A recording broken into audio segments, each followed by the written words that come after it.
Oh, hello there, Timon. Yeah, I'm a bit late with this one because then I already did stream the last episode on VN, so that sense it's like too late. But I would still like to get it completed.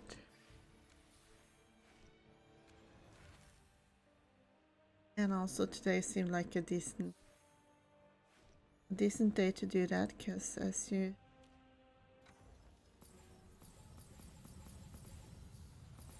may have noticed,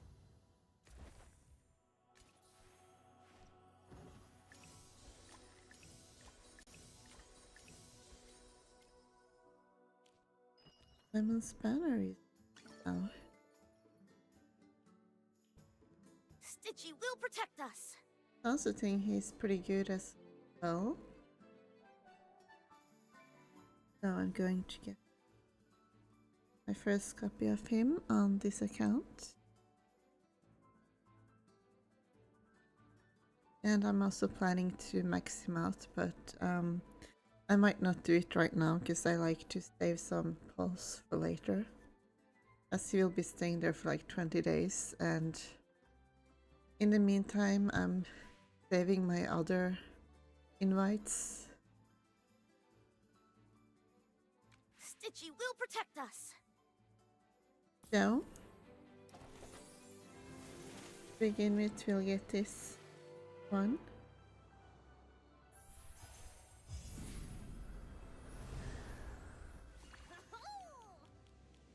Hi. Oh, fuck off.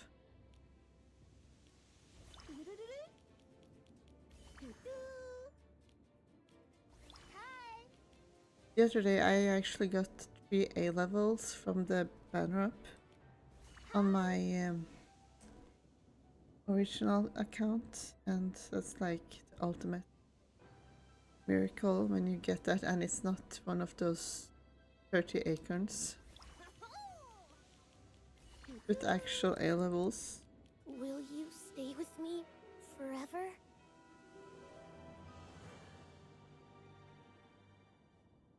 Cute.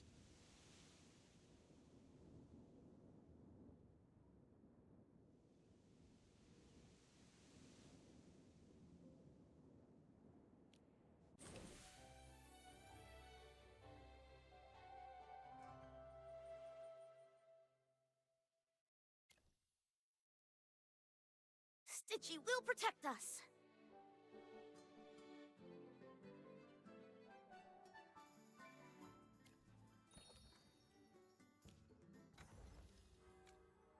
Oh, I must. just 50 diamonds though.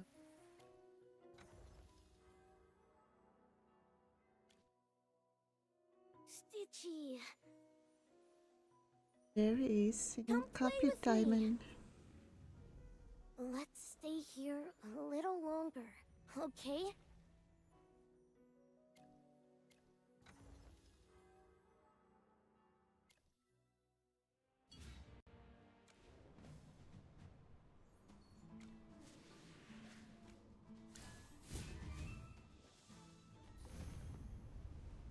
Oh, and the primal lord has recently hatched.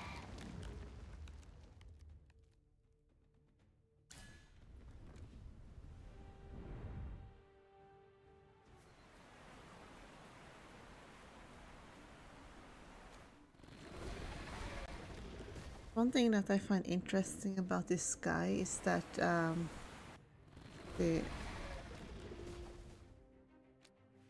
oh, seems like no one's running the diamond team here yet.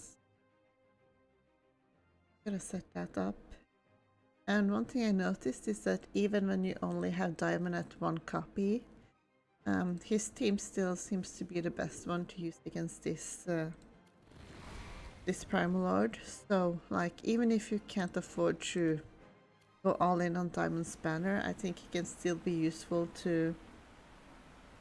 at 1 copy. So you know, it doesn't hurt to pick up 1 copy like I just did.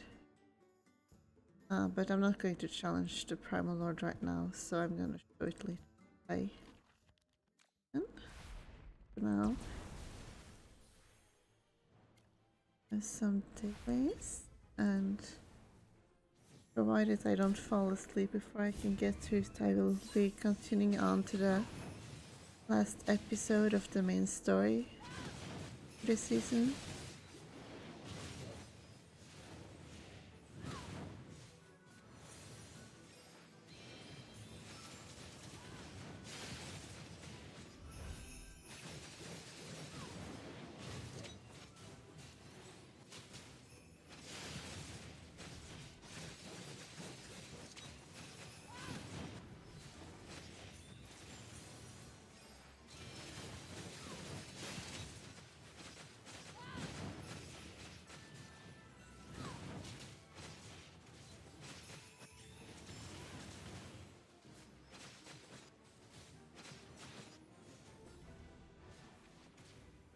All resistance crumbles. Like I should be able to do better.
Right, I got some loot from here.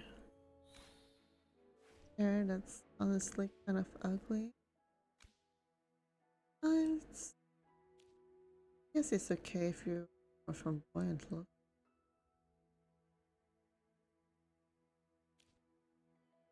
Not what I.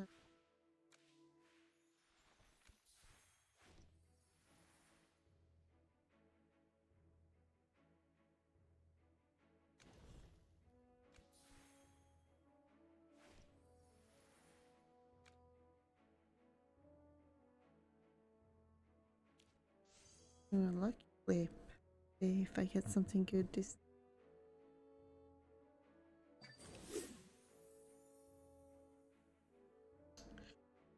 I mean, this one is okay.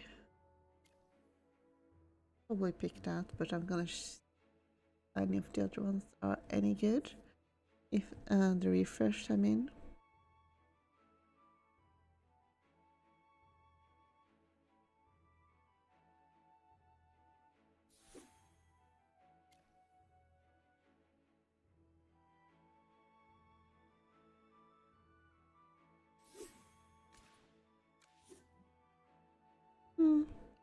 Actually, I think I already have her per god on this account, so. Ooh, milky. Yeah. On it is.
I'm so curious about the next. I'm gonna assume they're on it's a celestial, cause well, let's see.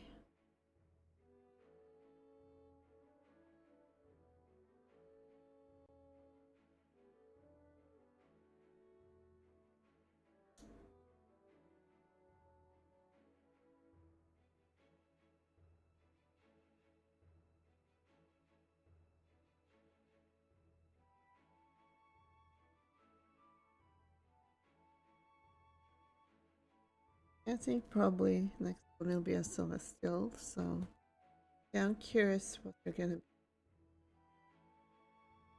Hopefully, something more interesting there for her.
That's time to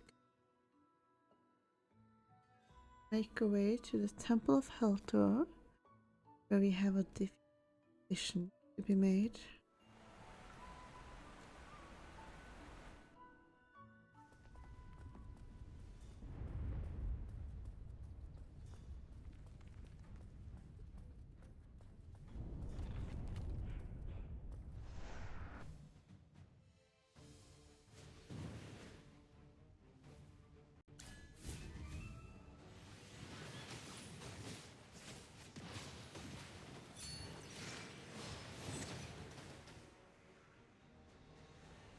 I have prevailed.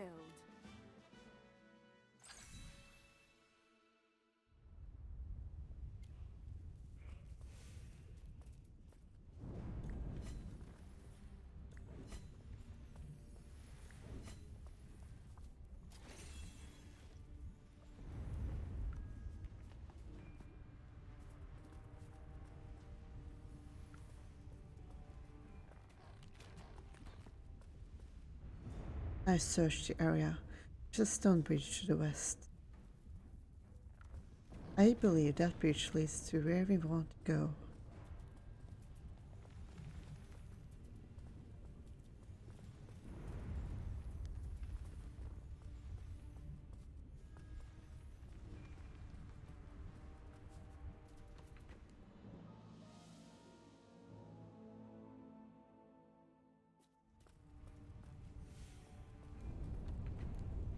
Look at the size of the bridge. There's statues of Heltor.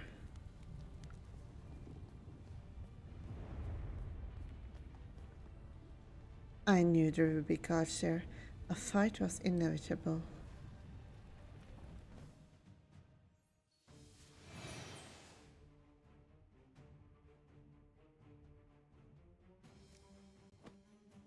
You can probably do this on your own. You put I'm all Diamond in grown there. up now. You sure are, Diamond.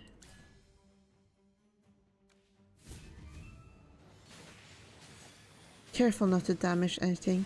This is a historical site after all.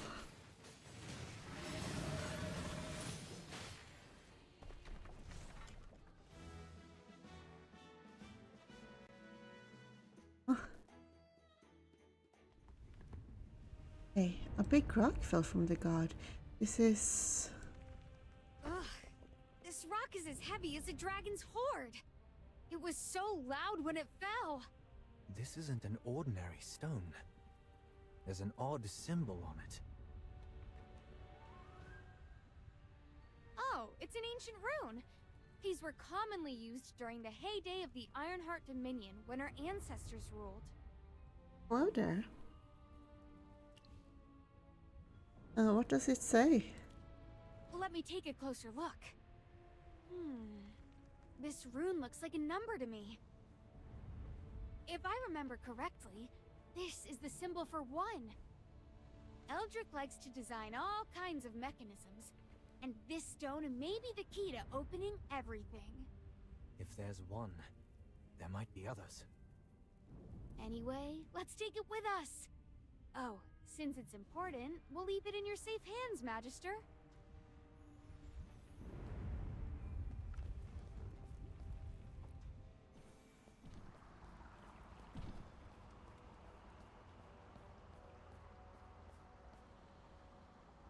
The scale of this building is truly daunting.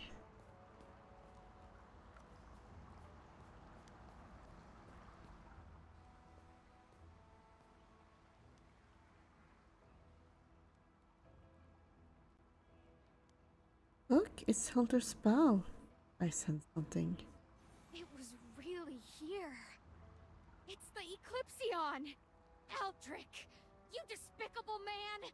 No wonder you were so confident about resurrecting Helthor! You had the Eclipsion this whole time! Let's take a deep breath. It may just be a replica. Use your eyes! I know I'm right. Helthor himself forged that weapon with the flames of a dragon.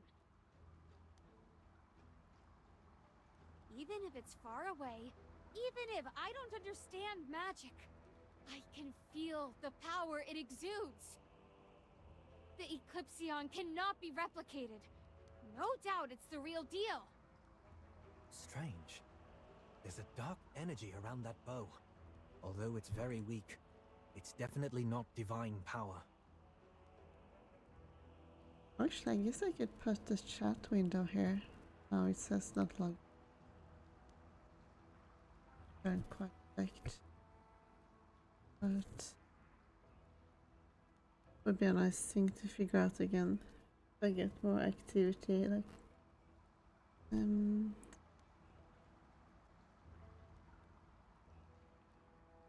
oh yeah, probably because I didn't.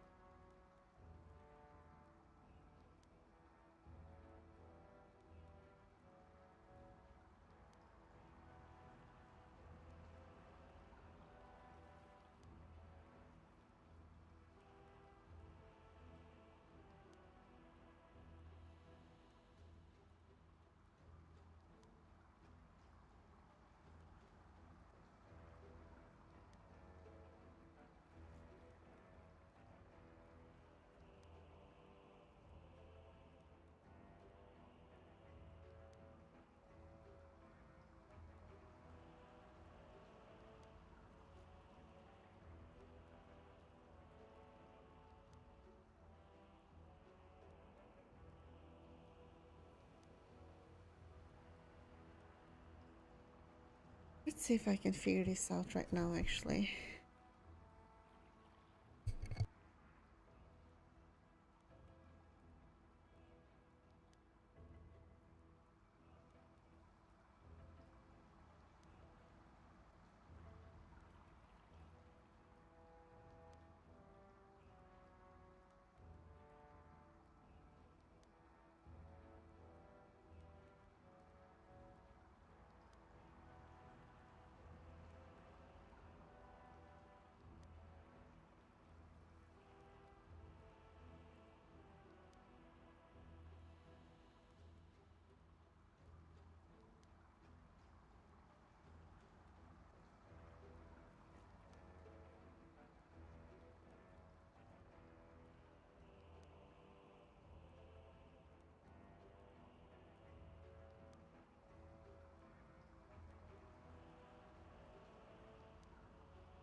Oh no, that's Norwegian, but I'm not sure how I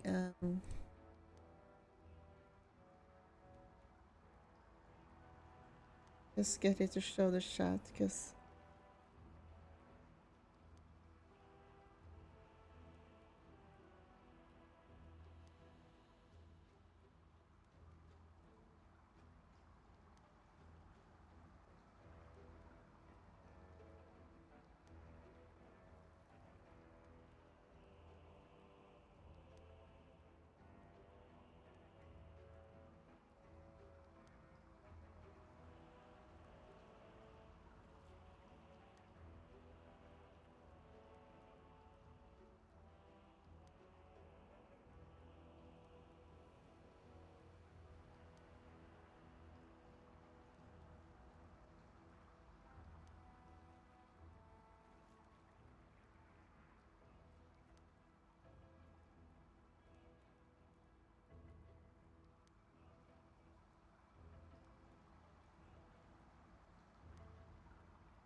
I'm not quite sure what I'm doing, but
mm, I guess I can. Okay.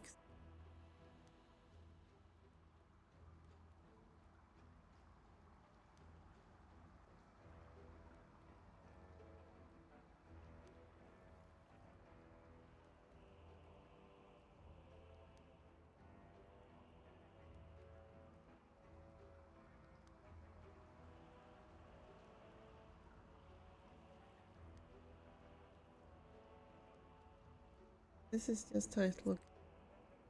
Yes.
Yes.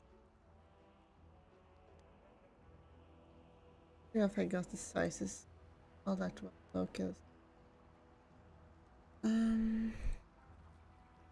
But I can like figure that out.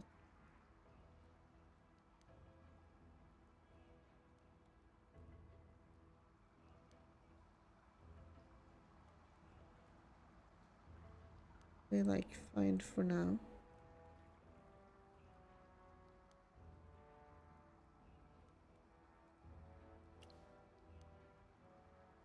Could be the Queen's magic. Hypogean magic, perhaps? I've never laid eyes on a Hypogean. However, I've heard tales of them, but not much else. Something foul has tainted the Eclipsion? It does seem to have been tampered with. But that's the Eclipsion! Who is that type of power? Not to mention, it's been lost for so long. I mean, this person would have to be as powerful as Helthor or the primordial dragon. You must be mistaken. Let's go take a closer look. If those were real traces of a Hypogean, why would one be lurking around Helter's temple? Well, because whenever something goes wrong, there's almost always a Hypogean lurking around.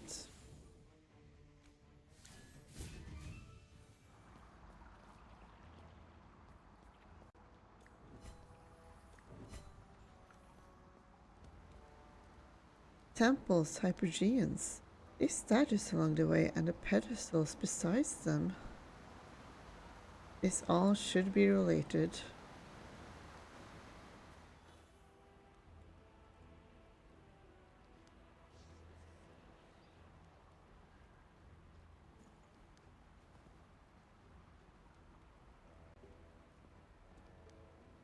Zany, be careful.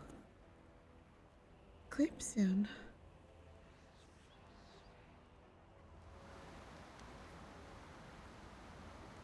We're so close.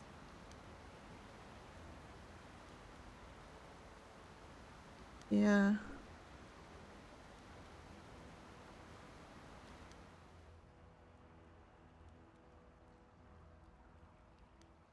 There is no path. Maybe we can just swim over. The surrounding waters are full of dragon egg essence. It's an extremely powerful medium for magic, and is meant as a protective barrier. The placement of the shotgun could probably be better.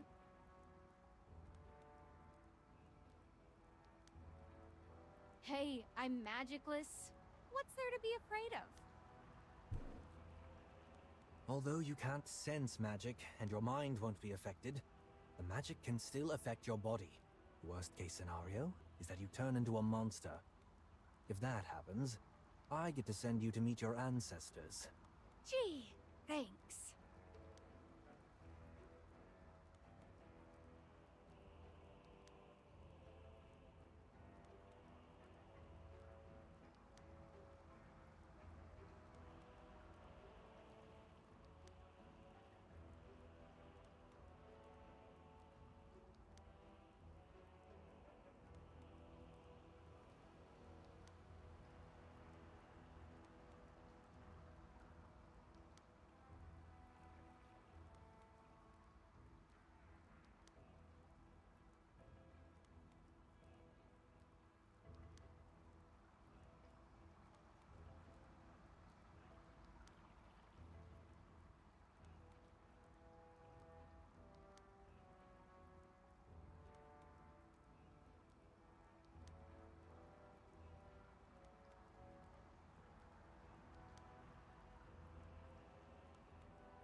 Something like this, perhaps.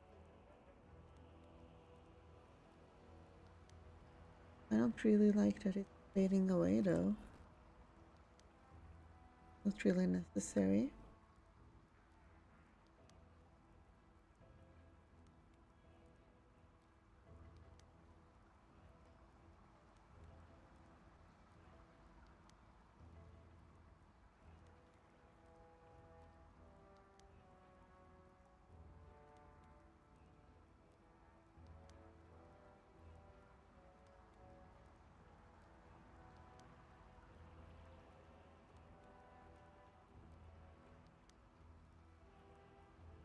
Do you think there might be a mechanism nearby? Let's look around and see if we can find one. Feels like something's buried under that statue. I could get there. There were a few empty seats near the entrance. Well, we have to go and check it out. We can't go anywhere else anyway. Oh, the rune that emerged. It says tree on it.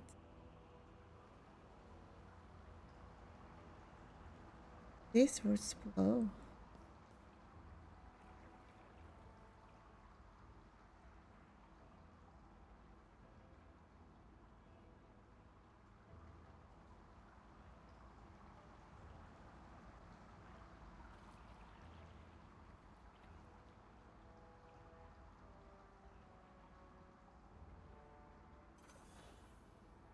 The rune appearing here, it says 2. The words below were the same as before. I get it now. The sacred key must take its place where first it lay in time and space. Align it well, as stars have shown, and through its gate the path is known. I knew there was a mechanism here. All that fancy wording, and it's just telling us to put the keys on the pedestal in order. So, the key is... The stone with the rune. All right. Let me look for the corresponding order of the runes and find the corresponding pedestal for one. Thanks. Are you in the game, by the way? Under any name?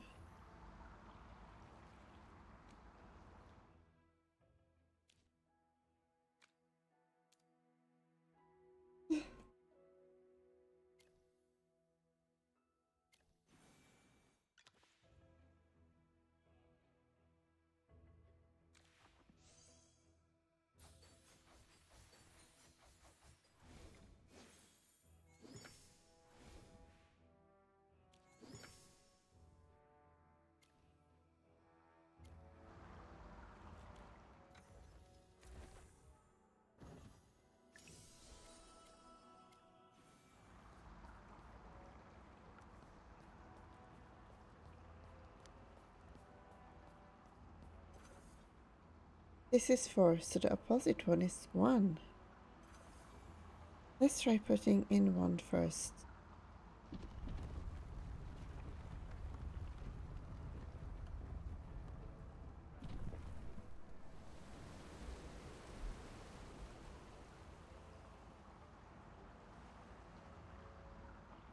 Oh wow, but this doesn't lead to the Dragon Essence pool. Might as well follow it. Yeah, it seems like the starter story is faster to progress now because there's more stuff and stronger units to push through with it, but then they still have the time gate for the new seasons, so that's kind of inconvenient.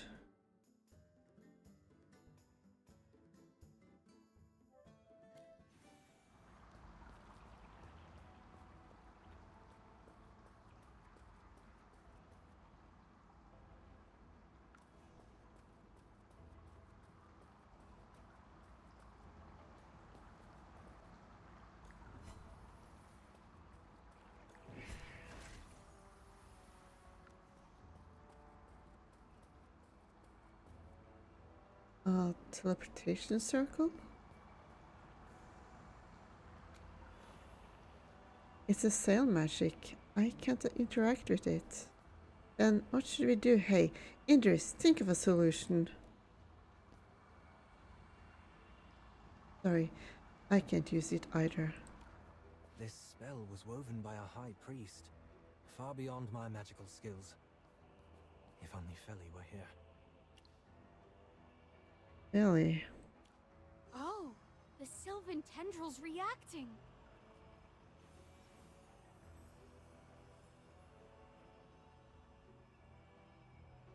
But yeah, the thing with the Sylvan tendril is Is interesting. it possible that Feli's spirit is still with us? Is he trying to speak to us through the Sylvan Tendril?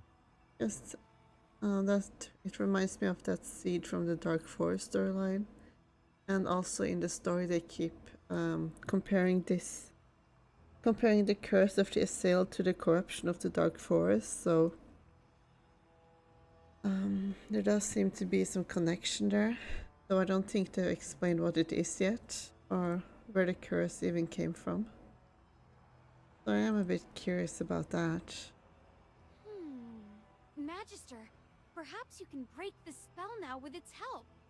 Why don't you try one more time? Okay. I believe in you.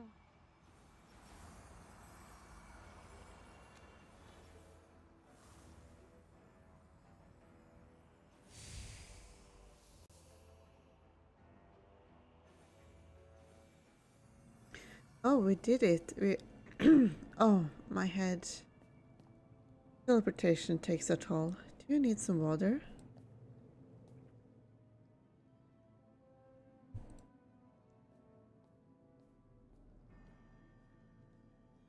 Look, there's a dragon over there. Don't wake it up. Let's go. I want a bedroom like this.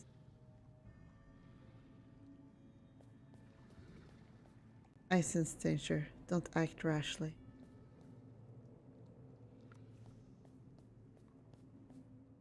How could there be a dragon here?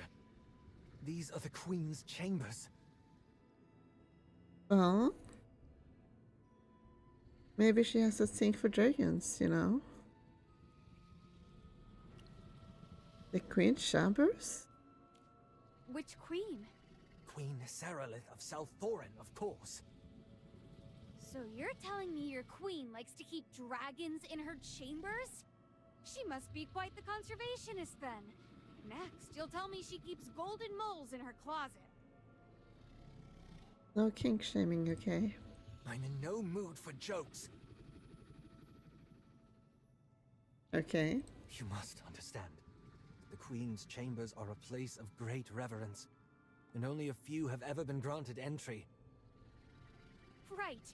This odd hobby of raising pet dragons must be kept a secret. That's not the point. The halls may be lined with guards and servants. Yet if you consider it carefully, aside from the elders and a handful of nobles, none of us have ever stood in the Queen's presence. We were told that Her Majesty had fallen ill, having given herself to grant us life, and thus wished to remain undisturbed by the public. What if it's not that Her Majesty couldn't see anyone, but that she couldn't be seen? Wait, Indris.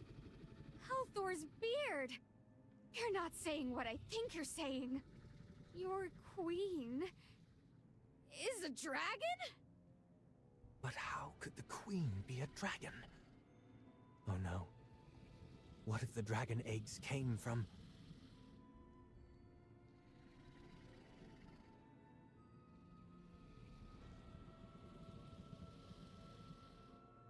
Did I not warn you long ago? Why are you here? Where did you come from? You do not belong here. These are the Queen's chambers. No one is allowed to enter without permission. High Priestess Valara, General Théodore. It seems that you both have known about this for quite a while, but chose to hide it. Indris, none in the Assail clan hold the right to pass judgment upon the Queen. We have placed our faith in her, as should you. Oh, great! Here we go again. Feli's killer is back and spouting more twisted nonsense! The foolish have squandered their chance for redemption. Théodore, erase this threat before it festers.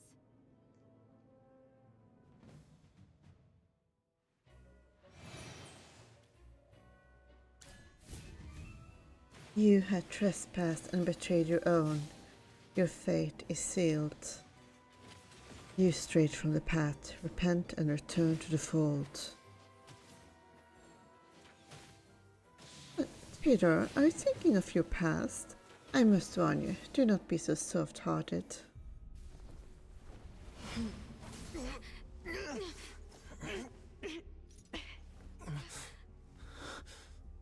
Aedor, in the Queen's name, execute them.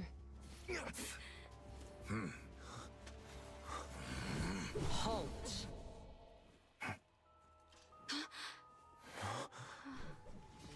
Your Majesty. Bring them to me.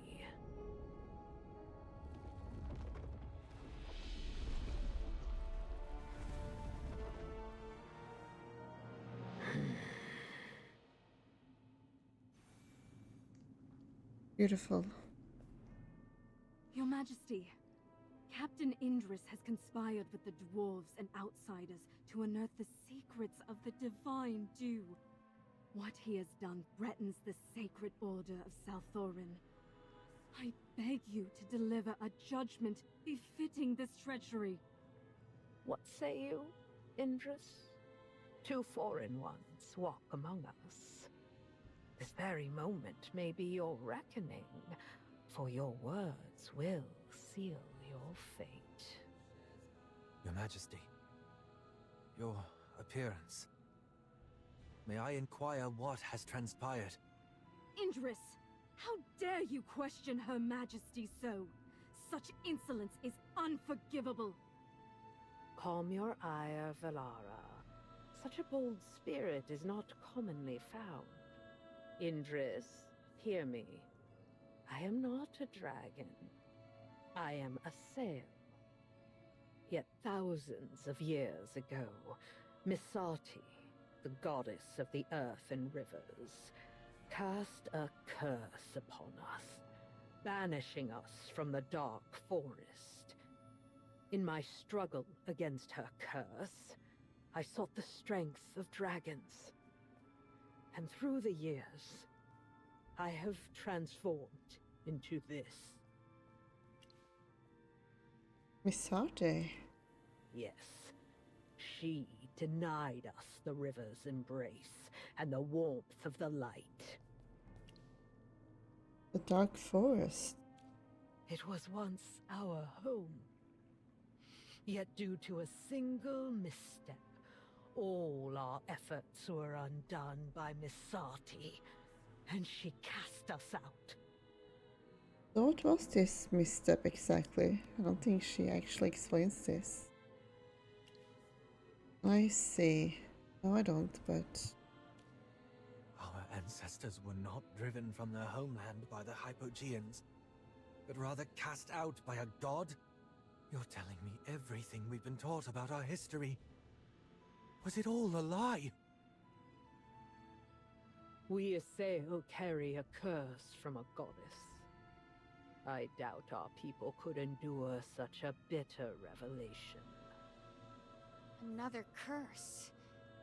If that's the case, you Assail and us dwarves are in the same boat. Why did you lie to our people? I spoke no falsehood.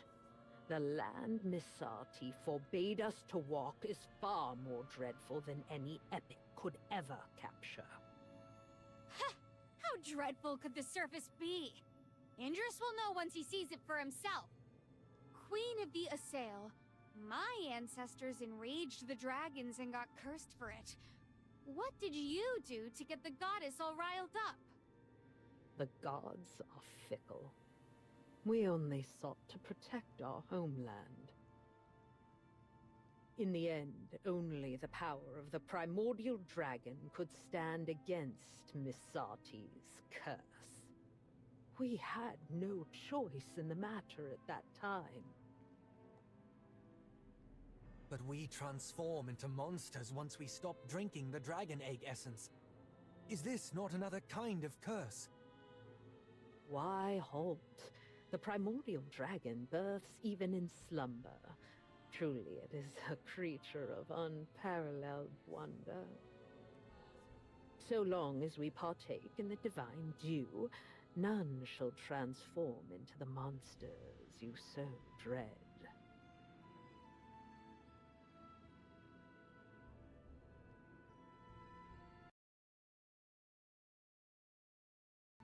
To us, the dragon eggs are inexhaustible, a gift from the very depths, the light of life, a blessing from Asperia.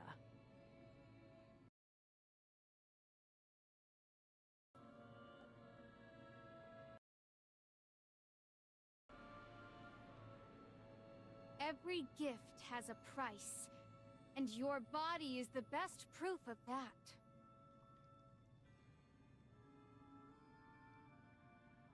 Body shaming her. I mean, you drank dragon egg essence every day, and you still ended up looking like this. Don't be rude. Insolent wretch! Were it not for her devotion to protecting her people, Her Majesty would never have been subjected to this mutation.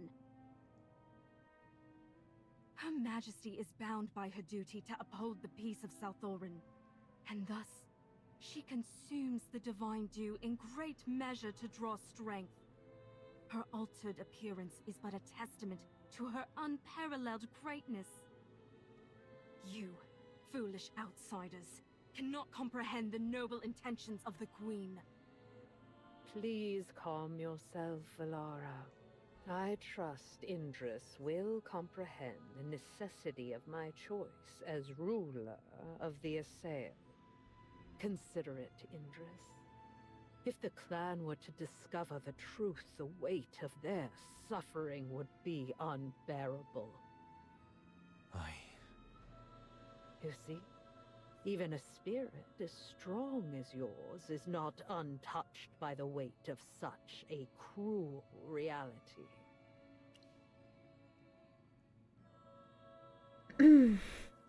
Danny, he needs a good kick. Got it. I shouldn't kick him in the head though, right? Might knock something loose. Also, would you even be able to reach his head? Considering how short you are. Ow!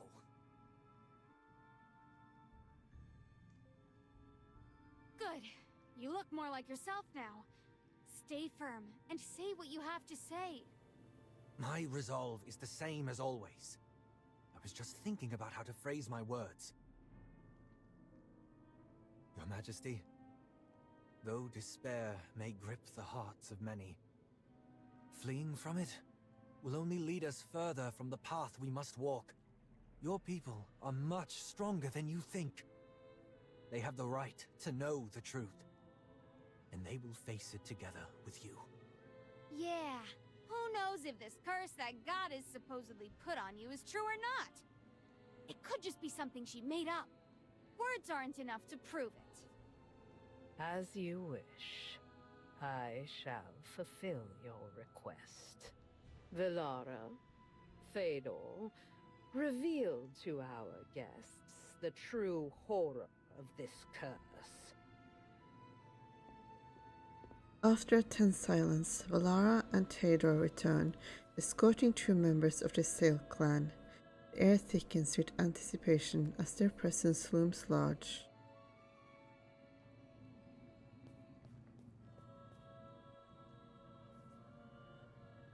The truth is much darker than we imagine. Open your eyes and behold the true visage of this curse. To become monsters devoid of reason, driven solely by the urge to slaughter our own kind. Or shall we explore every path, no matter the cost, to survive and reclaim our own destiny?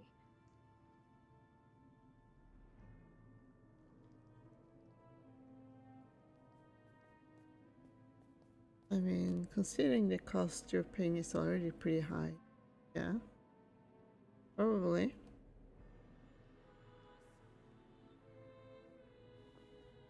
Drink it, the spring water from the surface.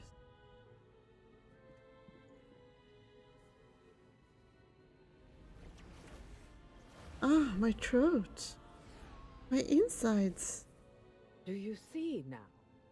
This is Misati's curse. Absurd, isn't it? This pristine water, the simplest gift in all the world, is the very source of our clan's curse.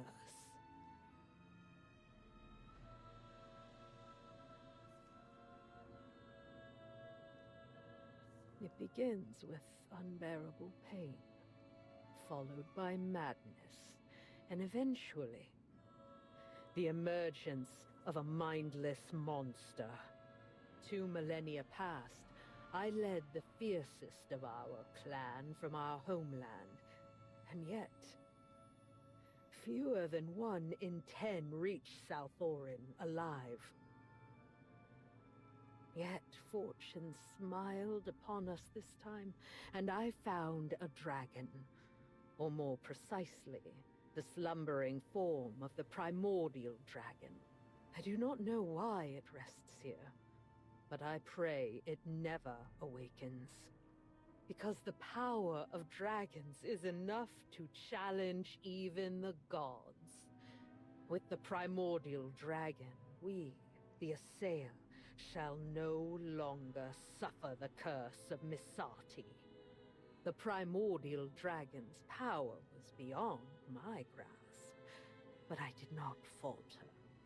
Instead, I seized control of the magic and life force contained within the dragon's eggs. After countless failures, I triumphed.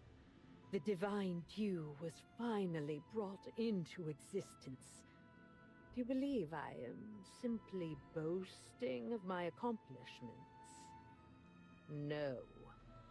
The divine dew is the salvation I forged with my own hands.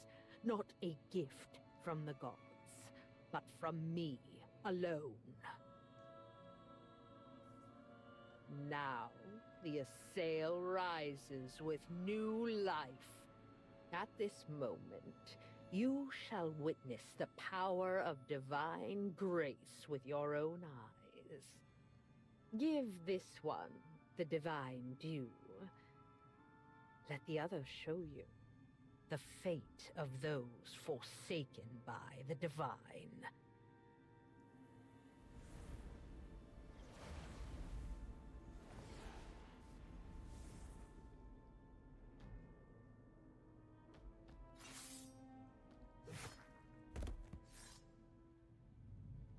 Your Majesty, thank you.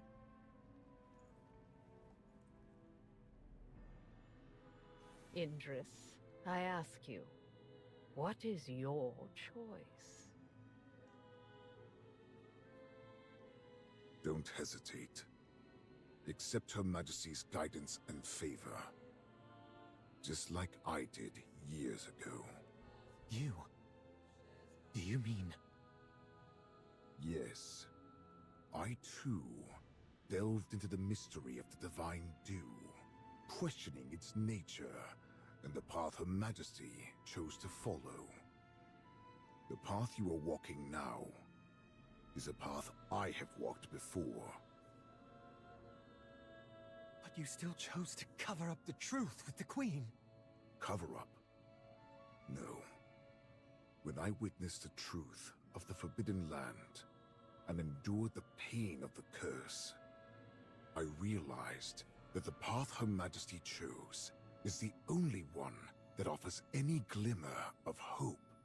Indris, when I look at you, I am reminded of the days when I too was impulsive and blind, believing that revealing the truth could somehow set everything right.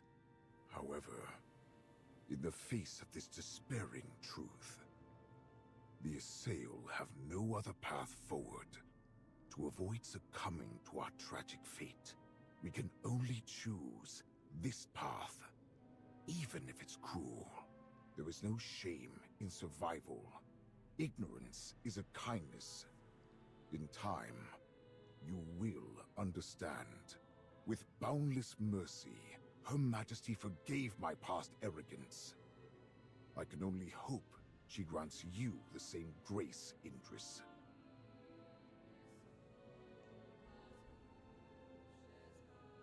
Fëdor, the past need not be revisited. Your loyalty was proven long ago. I'm grateful for your boundless patience and understanding. Indris, Drink the divine dew, and submit to my rule. Do so, and I shall grant you the power to defy fate. Forgive me for being so blunt, Your Majesty. But I would rather face this curse than pay such a price for survival.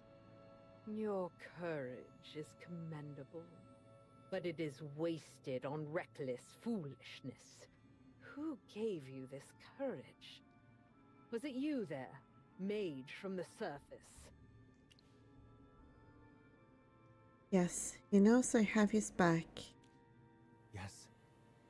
It was Merlin who took Feli to the surface, and for some reason, Feli began to show symptoms of transformation. But with his help, Feli returned unharmed. An outsider dares to think he can save the Assail clan on mere chance. Who's to say your actions didn't just delay his transformation? I have struggled against this curse for thousands of years, only to see more of my people succumb to its corruption. Do you truly think I have not tried other means? Every lesser approach led only to tragedy. Those who stood by my side, the Assail, who knew the truth, chose to carry this secret to their graves. It is the path we have all chosen. If you genuinely wish to aid us, then accept reality. Here, in Salthorin, survival is the only justice.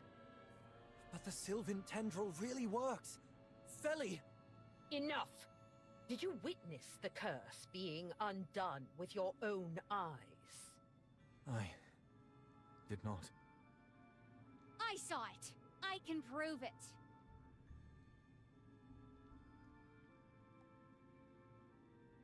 Indris, would you truly cast aside the way that has sustained our people for thousands of years on the words of outsiders? Yeah, people like this have a way of justifying their messed up acts with pretty words. Your Majesty, the people have the right to know the truth. There's still hope. Nonsense! Ah, I finally understand. The Divine Dew is her means of controlling Salthorin. She won't ever give it up. Words can only take you so far. Count me in. Such a heart-breaking betrayal. It appears I must guide you once more.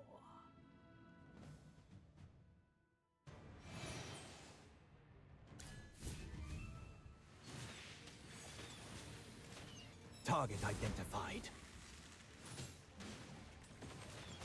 Such stubbornness. Survival of the Sail is no mere game. Judgment has been made.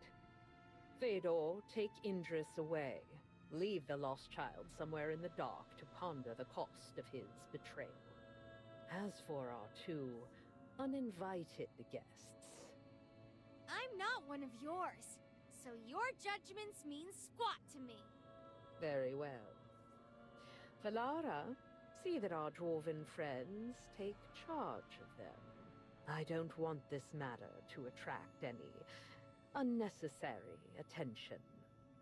Yes, my queen. We'll take care of it, Your Majesty. Valara finds Eldric, the Dwarven chief, and hands you two over without a word. Stay still. Eldric, you scoundrel! How dare you appear before me? What in Helthor's name have these Cretans done now? How dare they try to destroy the ties between our people? You're so shiny. High Priestess Valara, I swear, I'll make sure they regret what they've done. Chief Eldric, Her Majesty has decided to leave these two in your hands to prevent diplomatic discord. I hope you understand her painstaking efforts. After all, some things shouldn't happen in South Thorin. Understood. You can rest assured that I will handle everything personally from here. Rock knobber! It seems some dwarves don't know their manners, Chief Eldrick, and may need to be taught. Yes, High Priestess. Once we return, I will ensure she receives a proper lesson.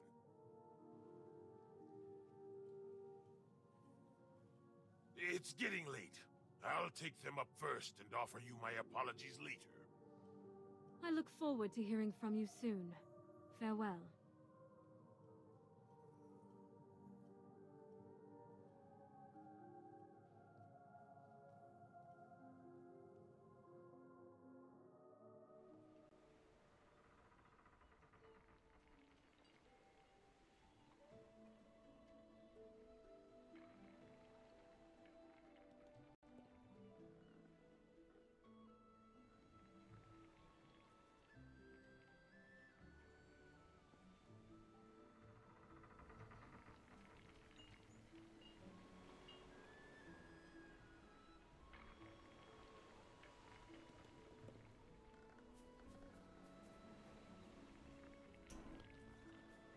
Seems like the scene just went black. For some reason it seems like the cutscenes keeps bugging out on global, which is pretty inconvenient. Like, I don't think I had this problem on VN, so I don't know why it would be a problem on global, you know? Like, you would think by the time it makes it, after all the time they would have ironed some of these kinks out, but apparently not.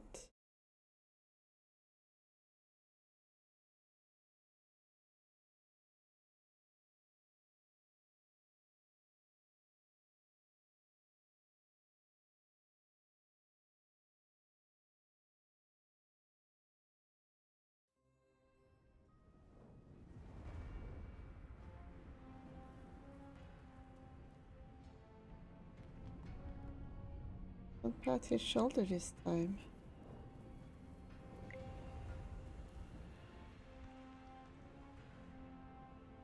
Well, I do support him now, that's cute, I guess.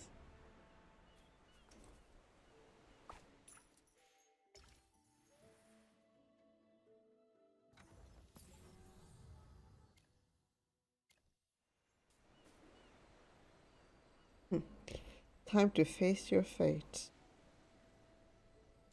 It ends here, Zany. You nearly destroyed everything I've worked for with the Assail. You'll pay for that. You wanna kill me? You should have done it before I gathered all my knowledge, Eldrick. Next time you decide to end me, don't wait around. Do it right, fool. Oh well, that makes sense that I'm a bit higher than you in level if you're like still on the main story.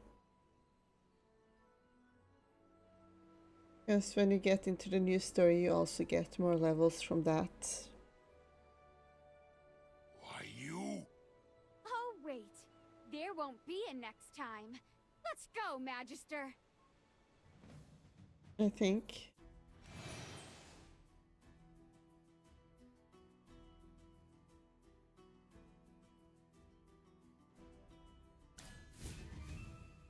I'll definitely realize the dwarf's greatest wish. Don't try to stop me.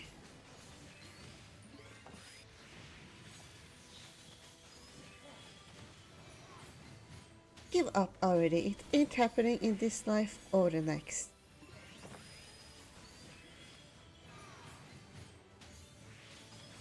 Ah, quick! More earth!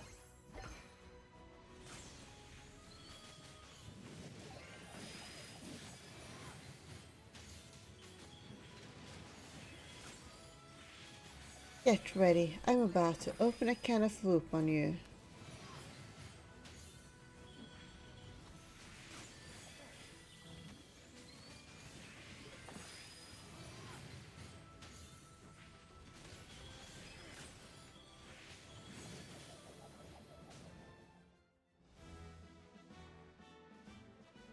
Hey, look what I found.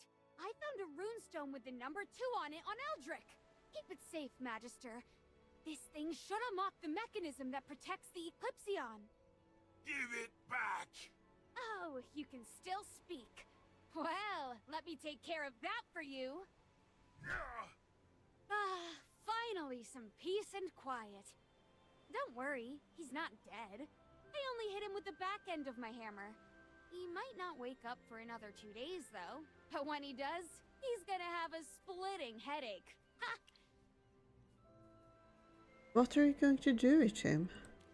I'll bring him back to Brimstone Village and explain everything to the people there. You need to go and save Indris first. Keep a cool head. Yeah, I got it. This is a serious matter. Though the path ahead is uncertain, let's do this. Let's turn this underground world upside down. It's time to show these fungus eaters what the real sky looks like.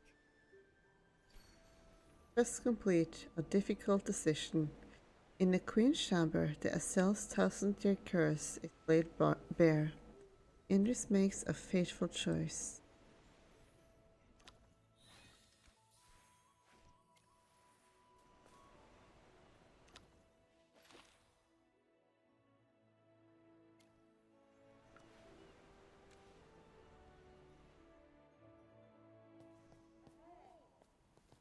I still stand out too much here.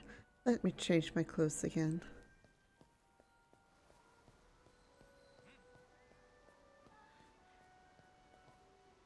Oh, hello. It's you again. Shelby is at your service. The price is still a drama divine due. I want a set of noble's clothes. Then that's 2 drams of divine due this time. Let me guess. You want to sneak into the royal city again, yes? Look, Toplander, this is not just a matter of clothes. But, coincidentally, I just happen to have a set of custom clothing for a nobleman. That noble also told me quite a few interesting details about aristocratic behavior. Let's haggle. These clothes are exquisite and made from some of the best materials around. I'm only asking for a dram of divine dew. An absolute steal, if you ask me. Here you go. Thank you for your patronage. You won't ask why I need this? Number 1 rule of business: never pry into a customer's privacy. Besides, someone's already dropped a few hints. But don't ask me who. I don't want to end up face down in an alley somewhere. And I also want to protect that person's privacy. Since our deal is complete, you may leave at your leisure. If you're in need of clothes in the future, remember to come to me. I always give special discounts to old customers.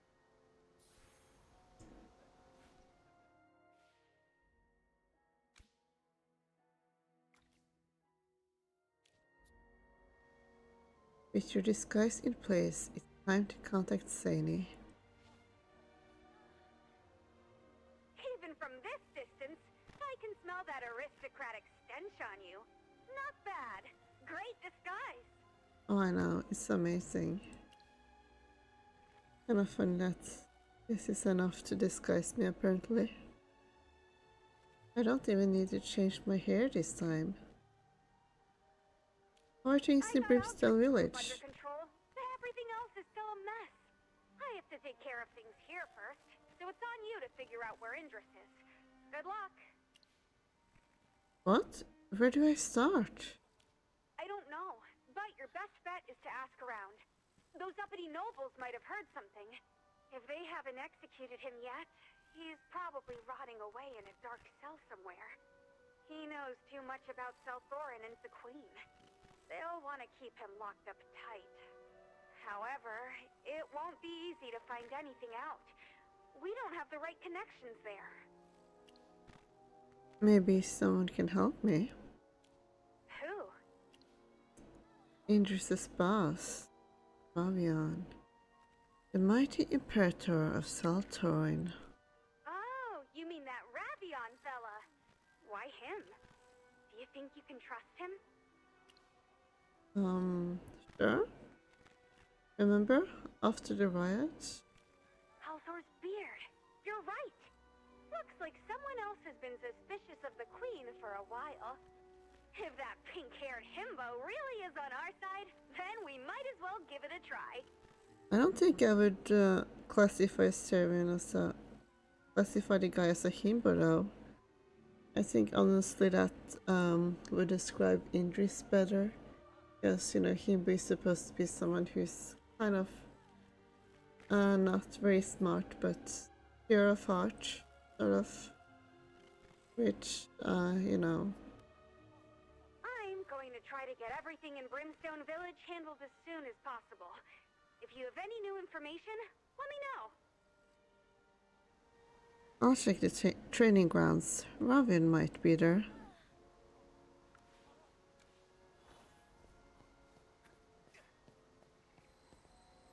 It's you. Hello there. You came alone. I must commend your courage. That outfit suits you. Why, thank you. I worked very hard on it. Your courage is not lost on me, by the way. Coming here alone, you face the great risk of arrest. I admire your resolve. Oh, yes. Do you prefer to be called Merlin or Honored Envoy? You were able to recognize me. The disguise is decent, but not perfect. You forgot one thing. Those eyes of yours. They've got too much life in them. Too much fire.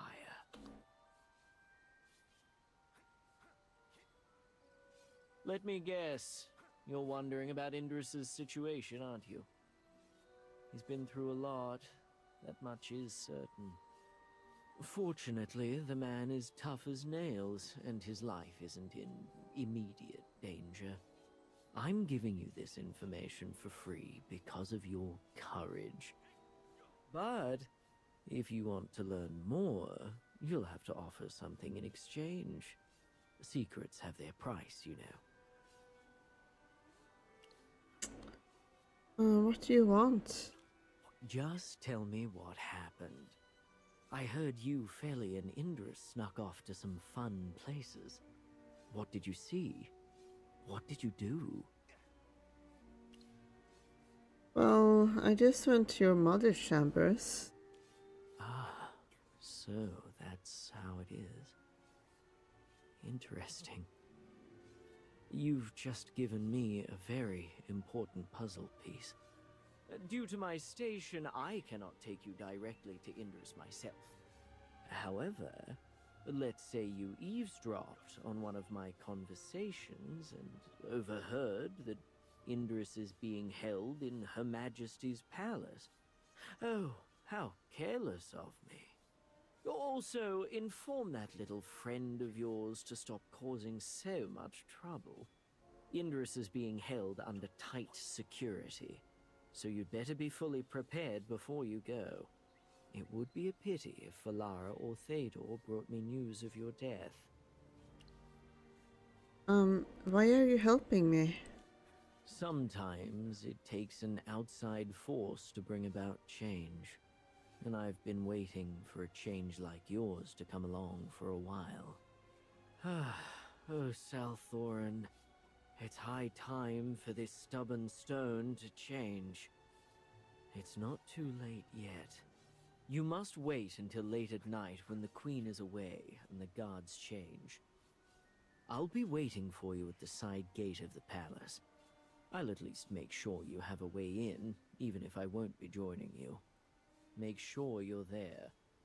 I'll see you tonight. Ravion leaves and you immediately rush to contact Sani. This piece of information can't wait. So, any news? So this is what just happened. I think we can trust him. It's our only option anyway. I'll find a way to meet you. See you tonight.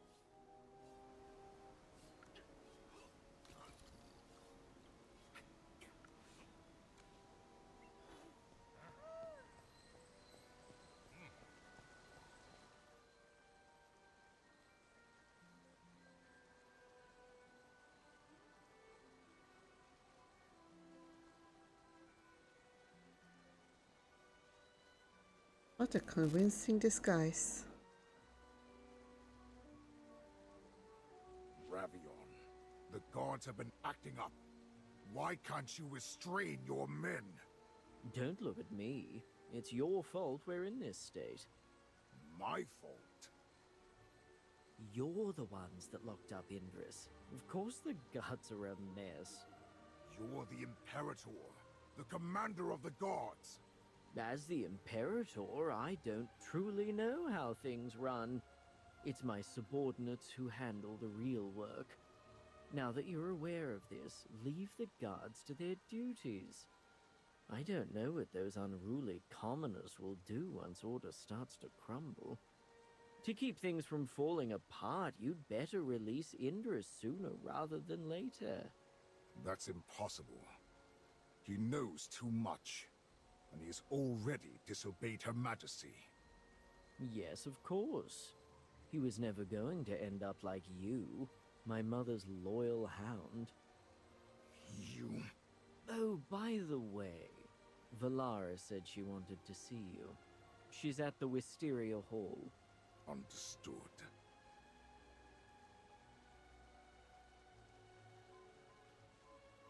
Come out, you two.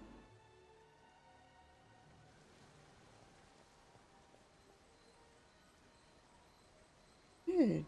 You're right on time. Good evening.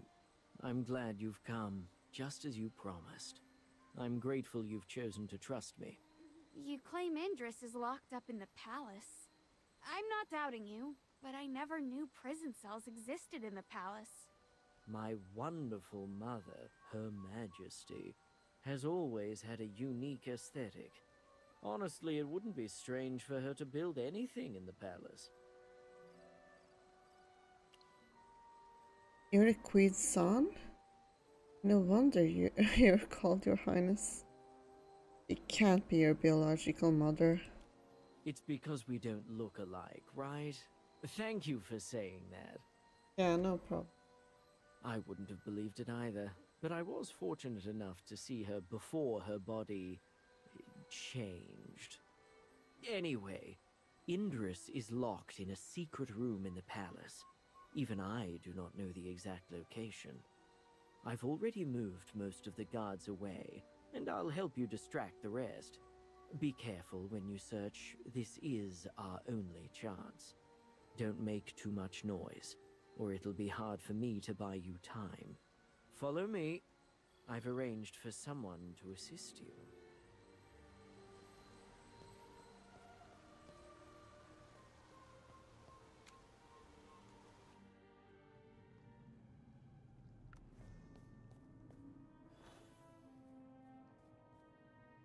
We're almost here. You need men in the West region. But regarding this area, is the Queen's safety not important? Understood. So it was her. Hurry up and go towards the eastern area. It's been a pleasure, Avion.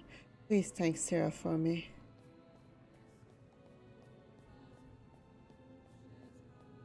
Let's go save Indris.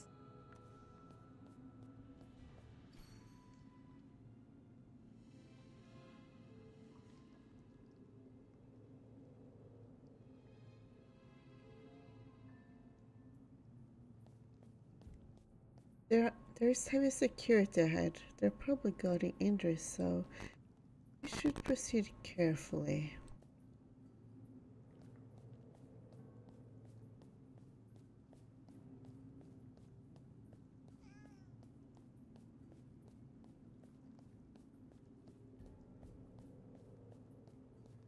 Love letter. Second draft. Most Honorable Lord Dravion. Please forgive my audacity in writing this letter.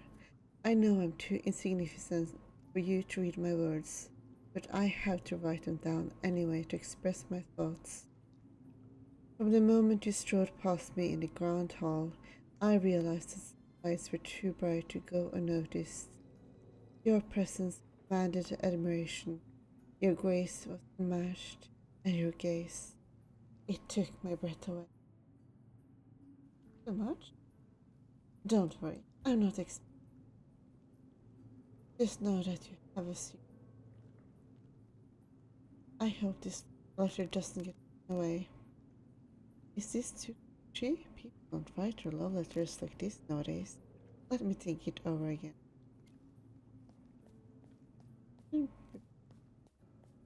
Better though.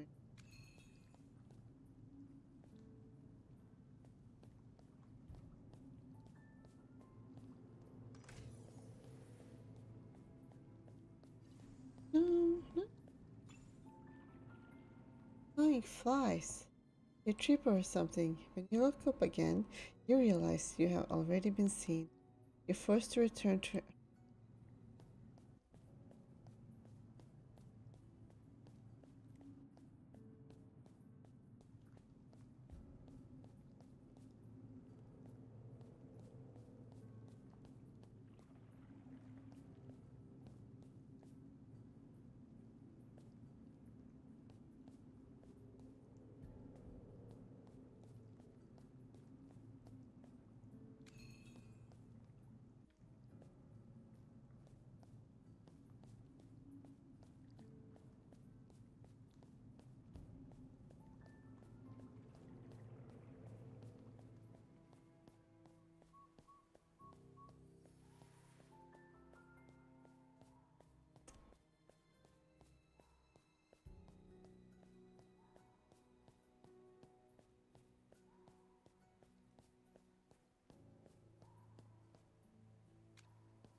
We're almost there. We can't get around that god over there. We have to knock him out. We haven't been discovered. Let's go while we can.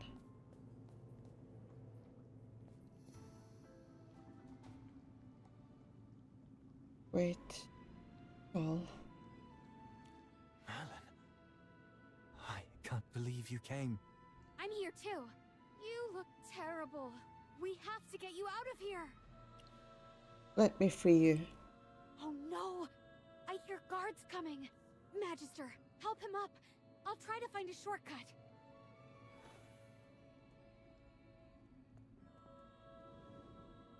Time to make a run for it.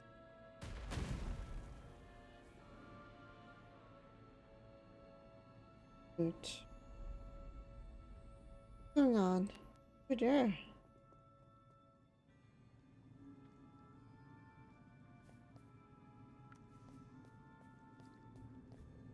Captain, I'm sorry.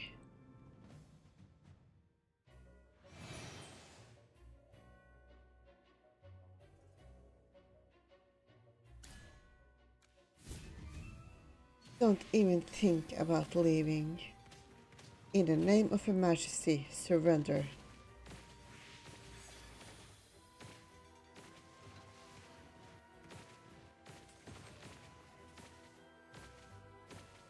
Indris is just standing there. Yes. Standing. I'm all grown up now. Don't even think about leaving.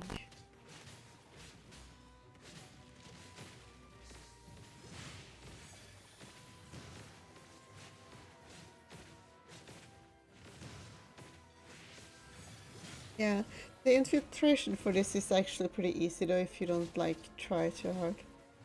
Like this time I went kind of the wrong direction the first time, but then if you just go off to the side like that, then it doesn't have to take too long.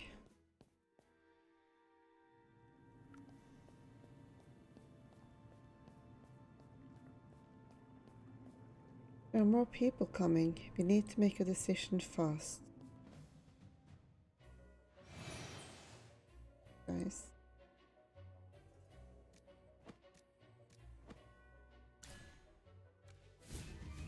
Let's just make this look convincing, alright. What loyal allies you have, Idris? You have to lead through the teleportation circle. Let's go.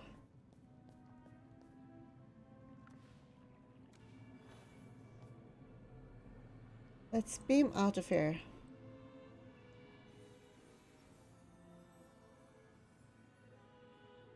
After them. Forget about. Valara, we can't let them get away. I understand your concerns, Lord Bador. All will be well. Indris has rejected the divine dew. Without its nourishment, he will soon be corrupted. At that point, his companions will either finish him off, or watch him turn into a monster. Isn't this better than executing him? But what if... Should he choose to reconsider his path, he shall return to us and partake of the divine dew. A far more preferable turn of events, wouldn't you agree? He will come to see the wisdom and benevolence of Her Majesty's intentions. What? This was Her Majesty's intention. Understood. I'll order our soldiers to stop the pursuit then. In the meantime, you, Sani, and Indris successfully teleport to the Temple of Heltor. Hang in there, we're almost free. You'll be walking into a trap if you go back now.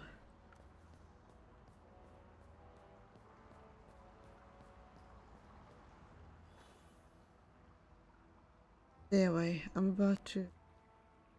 Quick, drink the dew. No, I can't. Sylvan Tendril to the rescue.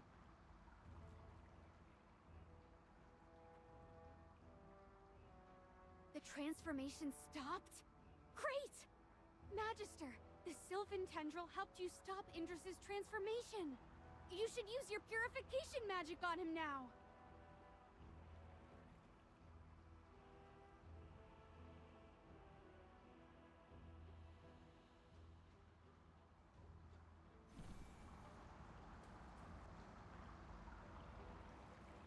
The corruption stopped? After you activated your magic, my transformation suddenly stopped. No, wait. It's more like the symptoms of corruption were cured. Is this what you did for Feli on the surface? If I hadn't witnessed it with my own eyes, I would have found it hard to believe. So there's this,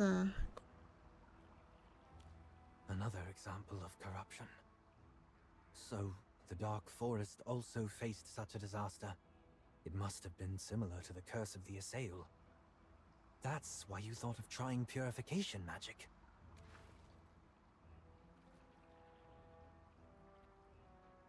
Then again, this corrupted transformation is all because of the Goddess of Earth and River's curse. It's funny. We dwarves were cursed by dragons. You Assail were cursed by a god. Looks like we're all in the same miserable club, huh? I guess I'll have to be nicer to you from now on. This is no time for jokes. what do you want to do? Still want to reveal the truth?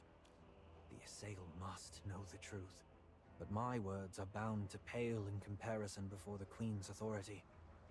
And breaking the lies that the Assail always held dear will require a more eloquent witness. We must awaken the primordial dragon. We first need to find a way to get the Eclipsion to use the power of Helthor. Otherwise, we'll never be able to awaken the dragon. We already have 2 runestones that can unlock different mechanisms in the temple. Let's go check them out first.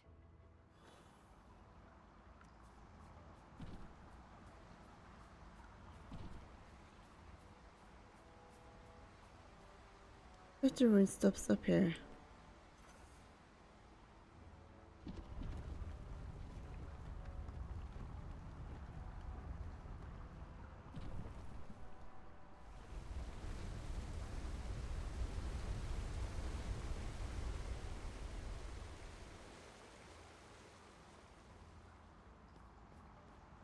Great, the platform is floating. Let's go take a look. Oh, we're still missing runestones.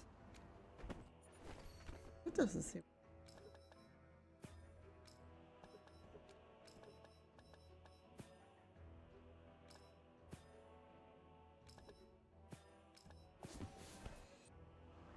Oh, it's a charged runestone.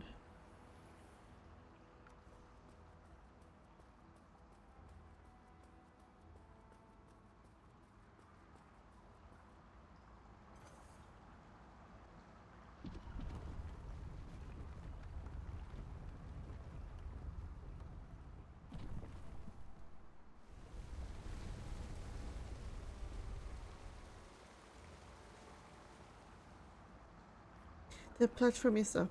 Let's go. Such puzzles may have been very difficult in times past.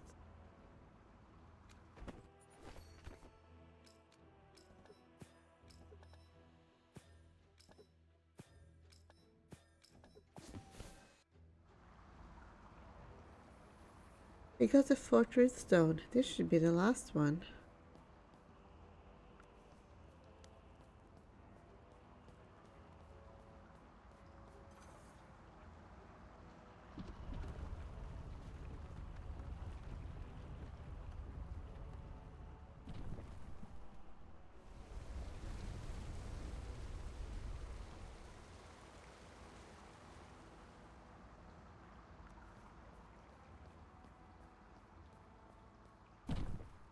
There's a little...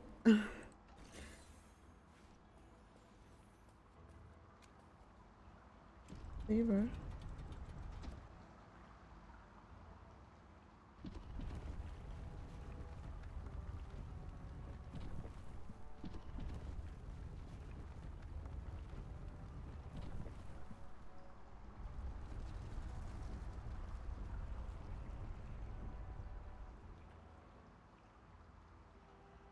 Perfect. All the mechanisms have been unlocked.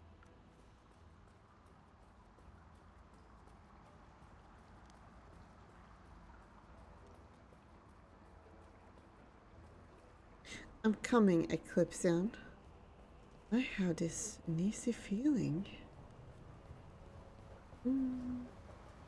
This is...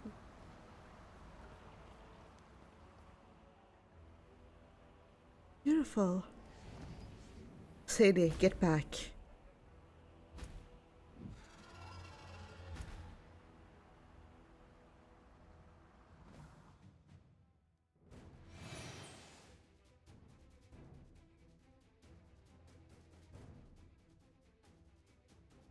I'm all grown up now. A hyperfiend. Valkyries have been hiding in the Eclipsion. Oh my god. Its power has been revived. We have to end this quickly. Oopsie on.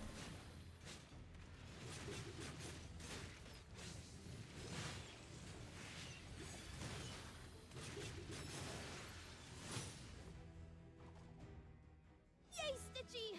We won! Oh, 3 diamonds from a temple. That's pretty nice. Merlin, it wasn't an illusion. There were really Hypogeans residing within the Eclipsion. That wasn't a Hypogean. No wonder they were weaker than the rumored Hypogeans. Is that why Indra sensed dark energy around it when we last came here? There's still a bit of tainted magic left on the bow. I'm afraid it won't be so easy to get rid of. That stone-sucking Eldrick! How the heck did he let Eclipsion get corrupted? It's the holy relic of Helthor! You can't rule out that the Eclipsion was corrupted long ago. Eldrick might have never known. Magister, you're good at purification magic. Please help! How much are you willing to pay? I don't have much money on me. All my savings are tied up in research. But I can work for you for free. I'll do anything. Anything, huh? The fate of the Eclipsion is in your hands.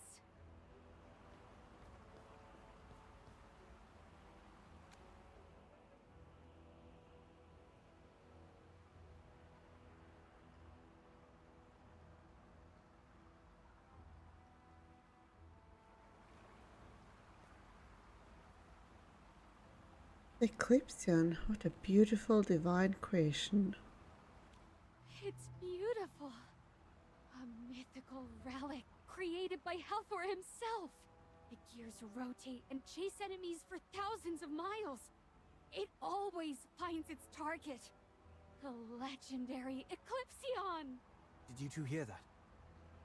Do you mean the roar the Eclipsion just let out? Yeah! As expected of a weapon forged by a god. It has its own soul. I wish I had the skills to match. The skills to create a soul? No, not that. Do you hear something right now? No. Magister, do you hear anything?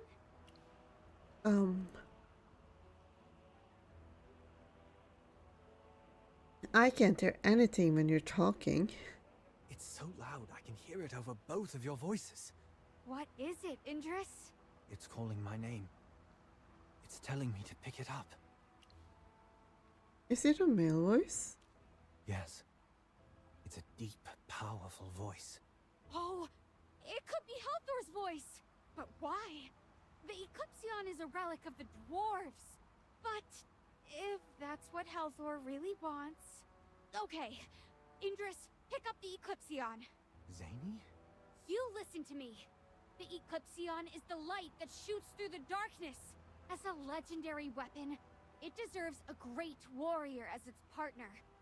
We dwarves are magical outcasts, disqualified from using this divine bow.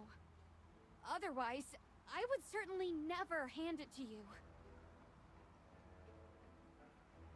Stop dawdling! Take it before I regret it, and never let it down! I understand. I won't disappoint you. I know the consequences and understand the risks. Let the truth be light at the darkness.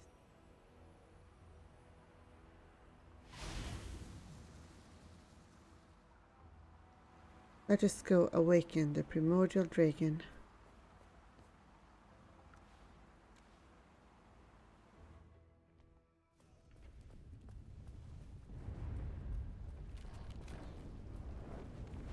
The primordial dragon is as big as a mountain. If such a large creature would rise and fly into the air, what a sight that would be. How could something so big fly in the air? It's completely against the laws of aerodynamics. It's magic. Ugh, I'm so tired of you magical people going against the natural order. One of these days... Ugh, never mind. Do you have a plan for the dragon? Once this dragon wakes up, even a tiny yawn could set off a chain reaction of calamity. You can use your new cannon. Are you serious? You've seen it before. It doesn't even leave a scratch. That's just for the sleeping dragon. But once it wakes... Oh, I see what you mean. You're right. I shouldn't lose hope so soon. At least we have the bare bones of a plan now. So, do dragons have any weaknesses? Your eyes? We'd already be burnt to a crisp by the time we meet its eyes. Their bulkiness? Is that really a weakness? It makes one move, and the whole place may cave in. I think what Merlin meant was that its movements would be limited, especially in this area. Is arrogance? Of course! We're ants to that thing! The moment she underestimates us is our chance to strike. Is reverse scales? Reverse scales? Oh, I remember now! Legend has it that dragons have a scaly patch of reverse scales near their throat area. It's a dragon's only weak point. If she won't listen to us, we'll just aim there. All right. I think I'm ready. Can we be friends with the dragon?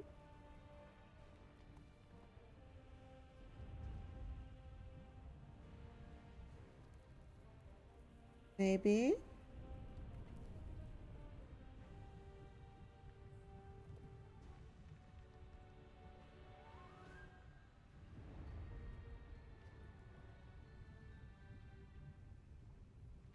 Along this path, I've wanted the truth to atone for my mistakes, to find a chance to change everything.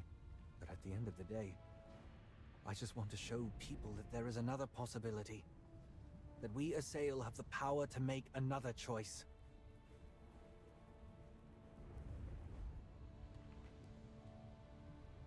The Primordial Dragon is no exception. She deserves to know the truth and make her own choice.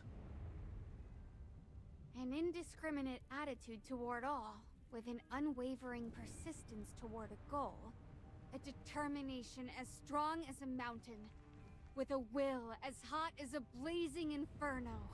Indris, take up the Eclipsion, and don't let us down!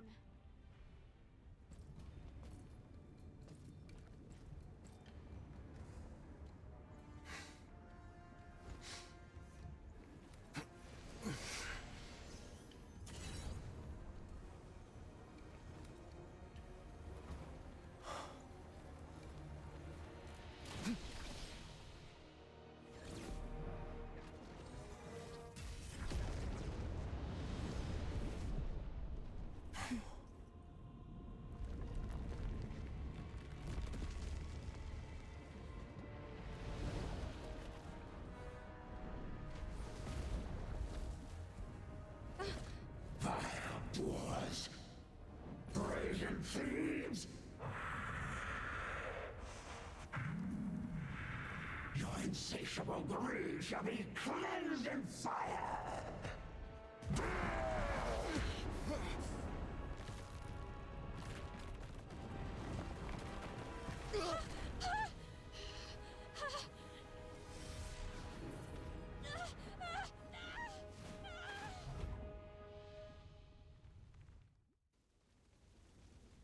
I must find Indris and Sani. This place is full of danger.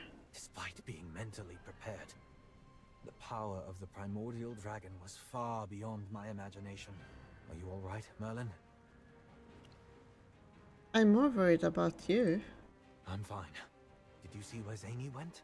When we were falling, I heard her scream. Where could she be? We all fell from the same place, but she could have been blown away by the dragon. You try to contact Sani through her communicator, but there's no response. Your heart races.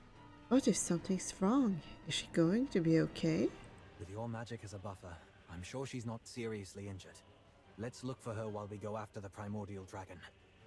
I'm afraid the dragon's wrath will be unleashed on Salthorin.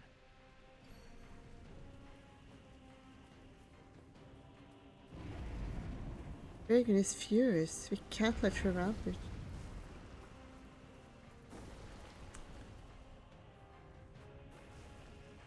Hey, I'm over here.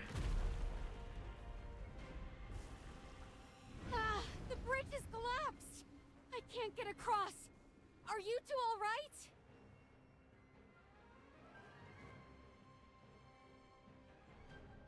alright? Super good. Designed for a dragon, I think.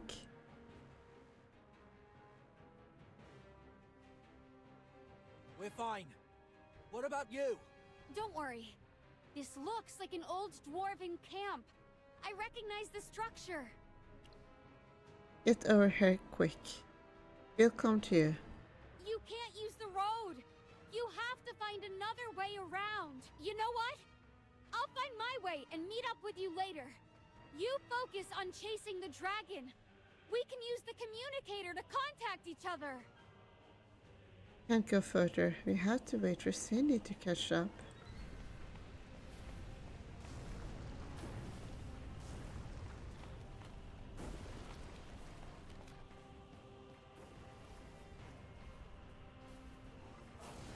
There's a monster spitting fireballs. Dodge them. Oh, fuck.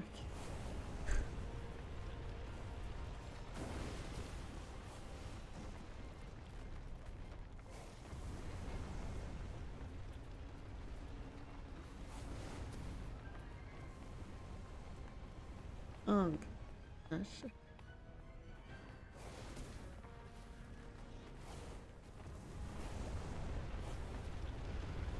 Oh, yeah.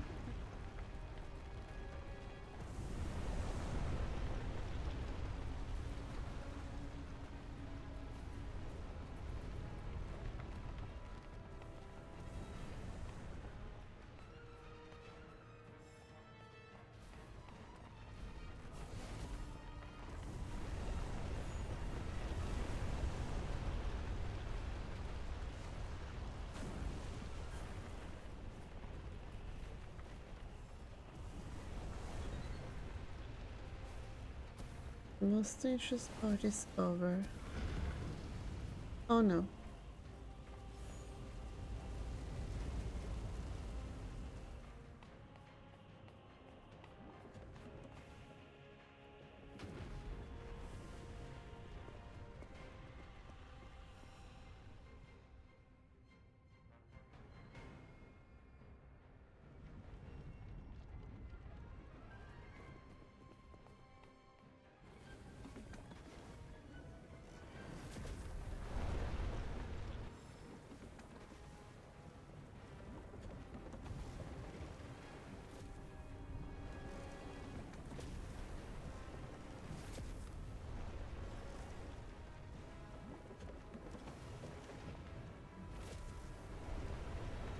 Oh shit.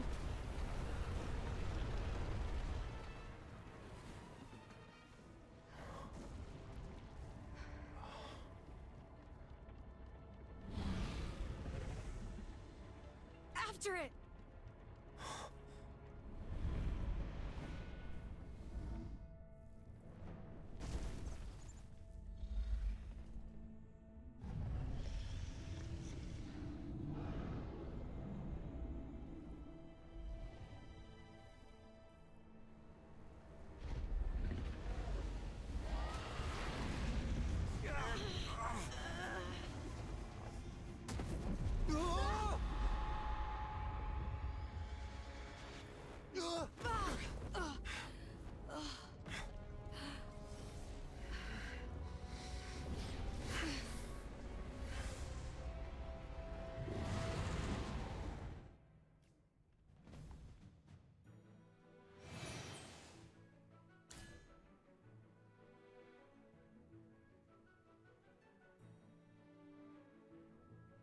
I'm all grown up now. Now this'll be fun. Ah, a familiar battlefield. Chaos holds no place in my soul.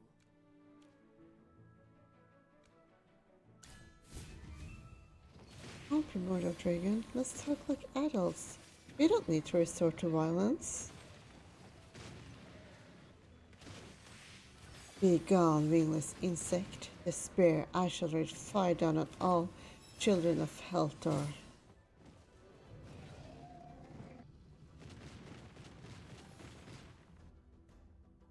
Heltor, reveal thyself, Farin Wretch, and meet your reckoning. You seem to have lost your sense of time. There's no other way. Indris, aim for a reverse skills.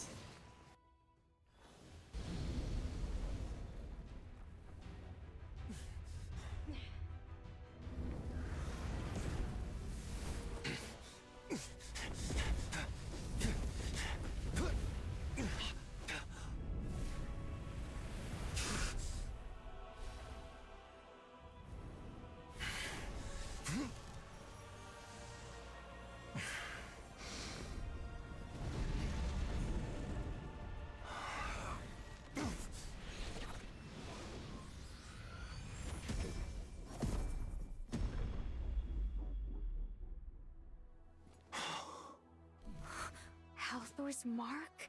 But how?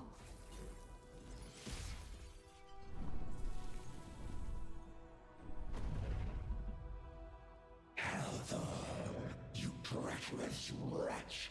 I have no need for your false protection! Vile snake! That treacherous backstabber! Where is Halthor, the so-called god who brought disgrace upon me? Heltor has long since fallen. Fallen? He is dead? That's right! Halthor has been dead for thousands of years! Wonderful! A fate most fitting for a traitor! It has been eons since I last unfurled my wings. Was it you, scaleless mortals, who unbound me? Know this. Whatever the reason for awakening me from that humiliating slumber, I grant you the privilege of knowing my name. flame of the abyss, the heart of the crystal, the third daughter of the earth and sky, and a sister to the stars. I am named Ascarion Soul.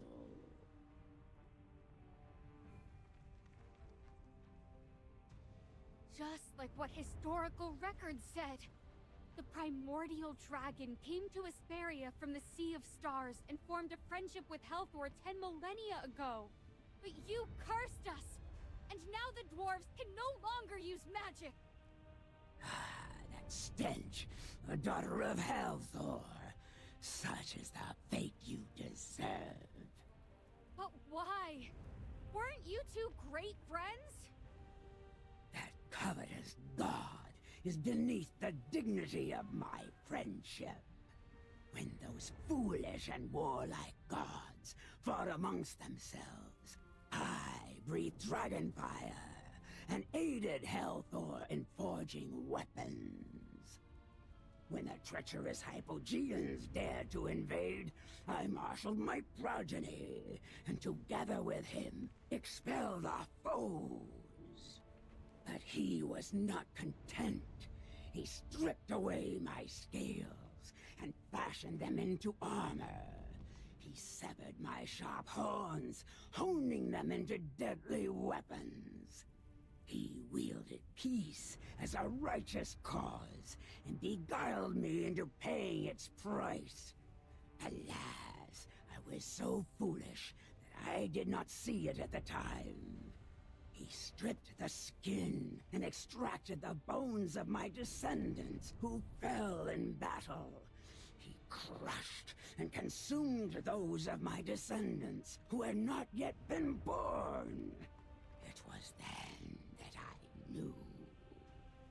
Is this true? Did Helthor really do this? Indeed, I finally saw through his deceit. In his eyes, we are not but tools. Thus, I sought to punish him for his treachery and violence. I cast a curse and laid waste to Helthor's empire. In retaliation, he wielded his power to seal my consciousness and force me into a deep slumber. I did not anticipate that I would encounter one of his people upon my awakening. What do you seek to gain by awakening me? I wanted to ask you to help me prove the Queen's wickedness to my people, with no intention of asking for more. However... Who are you? It is difficult for me to discern your nature as a mortal. I had assumed you were a son of Helthor. But by your aura, you seem to be a descendant of Misati, and also appear to be of my bloodline.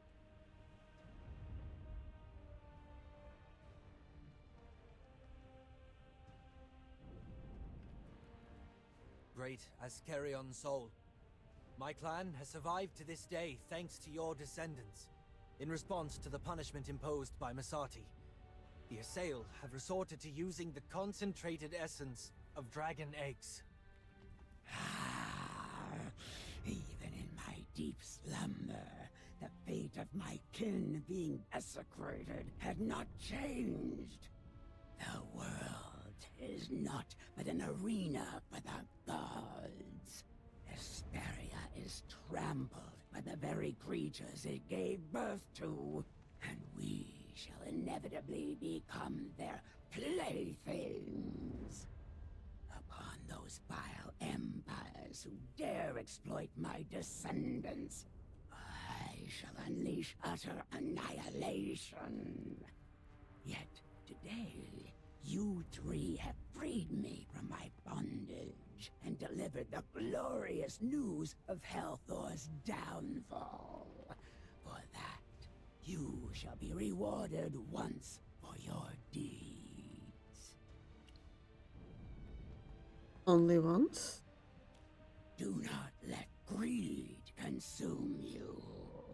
Awakening me is no small feat, But for such a deed, only one reward shall be granted. Child of Messati, I can aid your people. Child of Helthor, I can lift your curse. And you, the Immaculate One, unmarred by the gods, I can foretell your destiny. You mean me? There is no doubt it is you I speak of. Come, make a choice. You can lift the curse.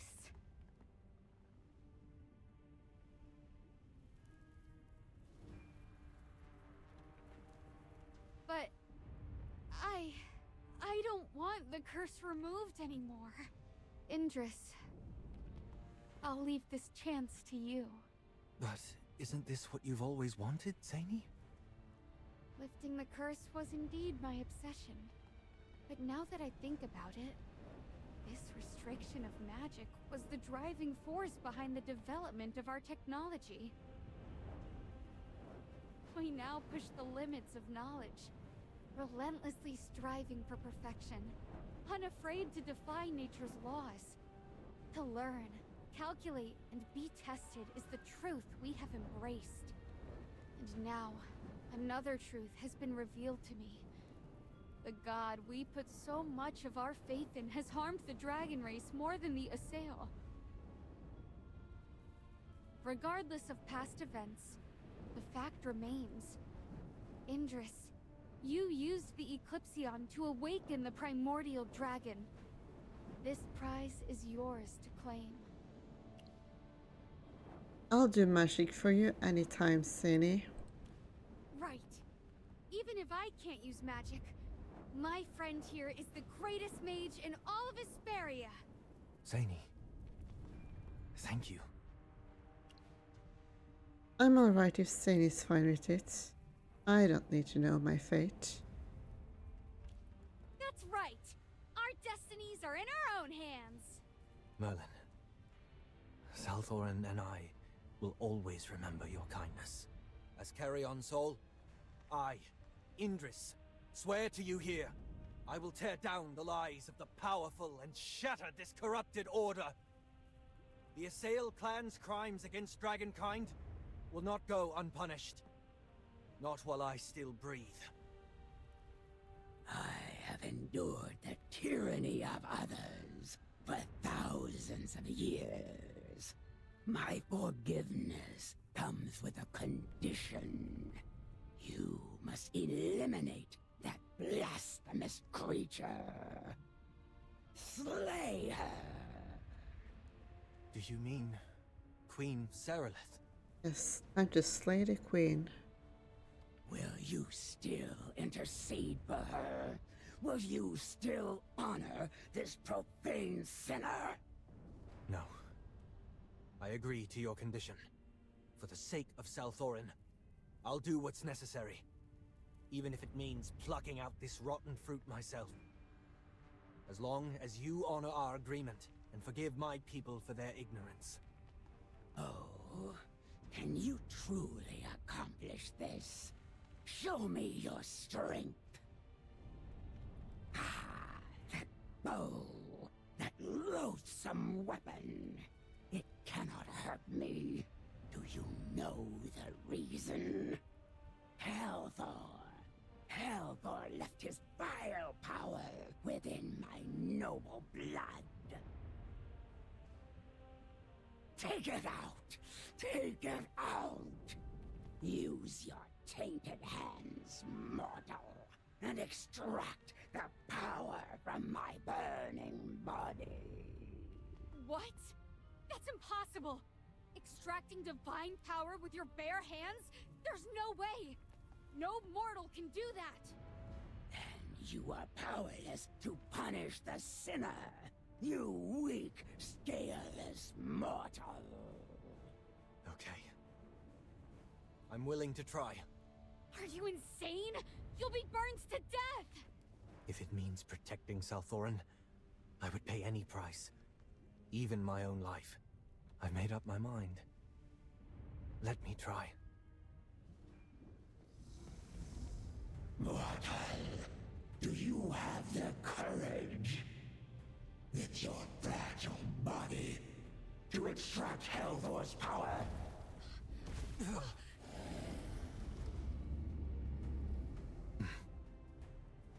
Halthor never bestowed his grace upon you!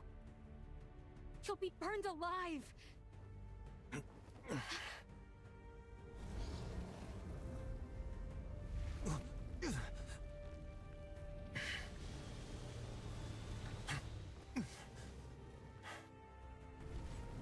The power of Hellthor. Fearless one, take it!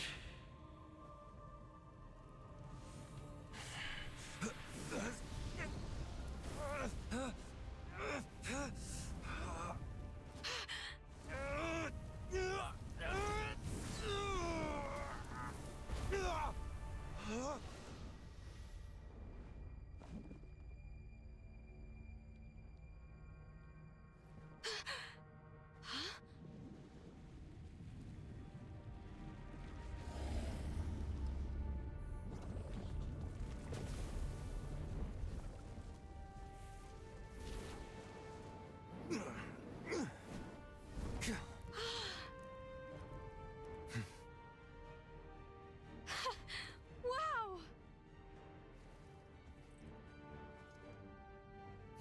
You have what you came for.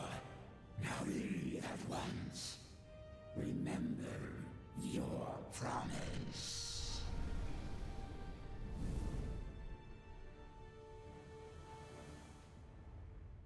Remember your oath. Fulfill your promise. If there is any further deception and delay, my wrath will utterly crush you to dust. Immaculate One, watch over him. Why do you call me that? I once drifted through the sea of stars for what felt like an eternity, until the seed of life took root in Asperia and welcomed me. Finally, I found a home once more. To this day, I am forever grateful for their acceptance. Who is they? They are the miracle of the seed of life, the root of the very tree of life. They stand as the greatest being in all of Asperia. Seed of life? The seed of life and I shared a similar journey. We both wandered the vast, lonely sea of stars for an eternity. At long last, they stumbled upon a world that no one had ever discovered before. Hesperia, untouched and unspoiled by life. Tree of life? The tree of life is the ultimate truth that all living beings must heed. Without it, life would vanish into oblivion, never born, never existing. From the tiniest insect to the most powerful of gods, all must heed the laws of the Tree of Life. And I, too, am bound by its will. But though it once gave me life, it has long since withered in a place far beyond reach. What about its roots? The seed of life descended into the abyss of Asperia, struck the earth, and took root. From that moment, they emerged. Asperia was forever changed, becoming a sacred world entwined with the tree. tree of life. I see. Yet, in the end, they defiled everything. You alone remain pure and untainted, untouched by the darkness that once consumed them.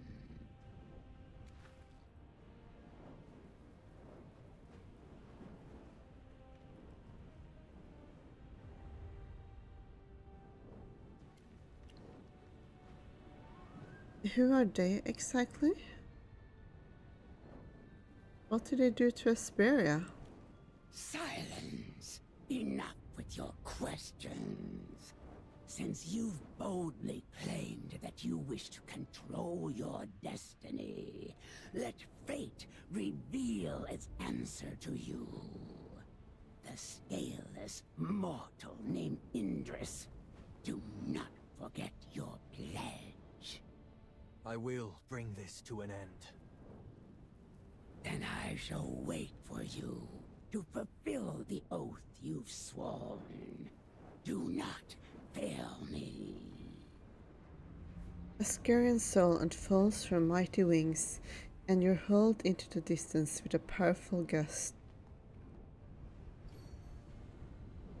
Quest complete. First flames chosen. With the divine bow Eclipsion in hand, Indris proves his power to the primordial dragon and swears a solemn vow. That stings slightly more than traveling by a teleportation circle. Let's go to the palace and settle things with the queen.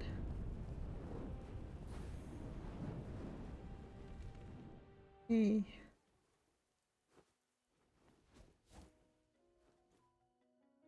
Honestly, I prefer the blue of his original armor. But the pink hair is nice, I guess. I guess this should have...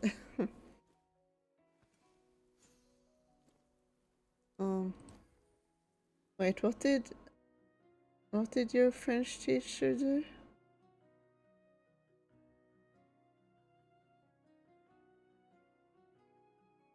Like she didn't want to answer your questions or something? Yeah, so I guess that means that getting or absorbing dragon power gives you pink hair. Because Saini also has pink hair, and she mentioned that she consumed some dragon essence. And also, well... Oh yeah, so she didn't like you too. That's a fun teacher you had.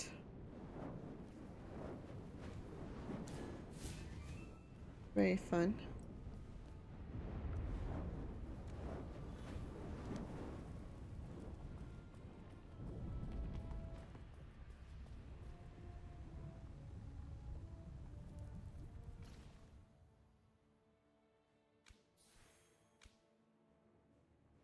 Fireball, the greeting every mage loves.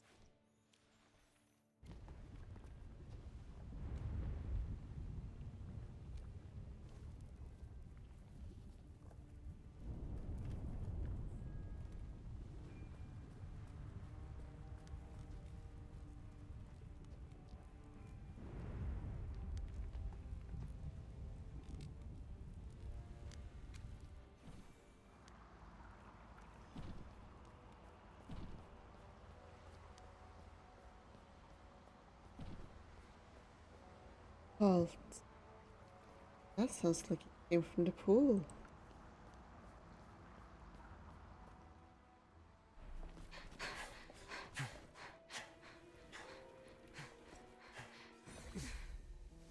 Look, the divine dew.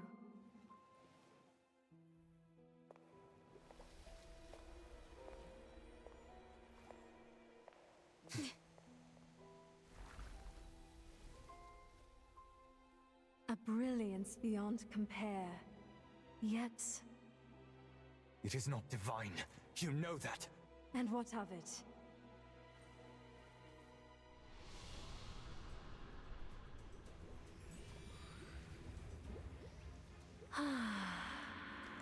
digging your own grave. Nay, this is ascension.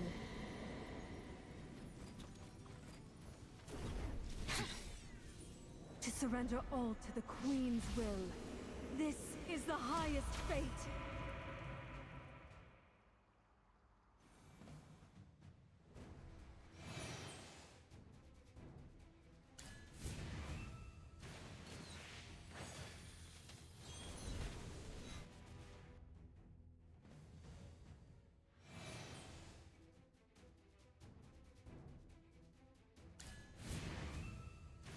It really doesn't want us to see your dialogue. Is it that cursed?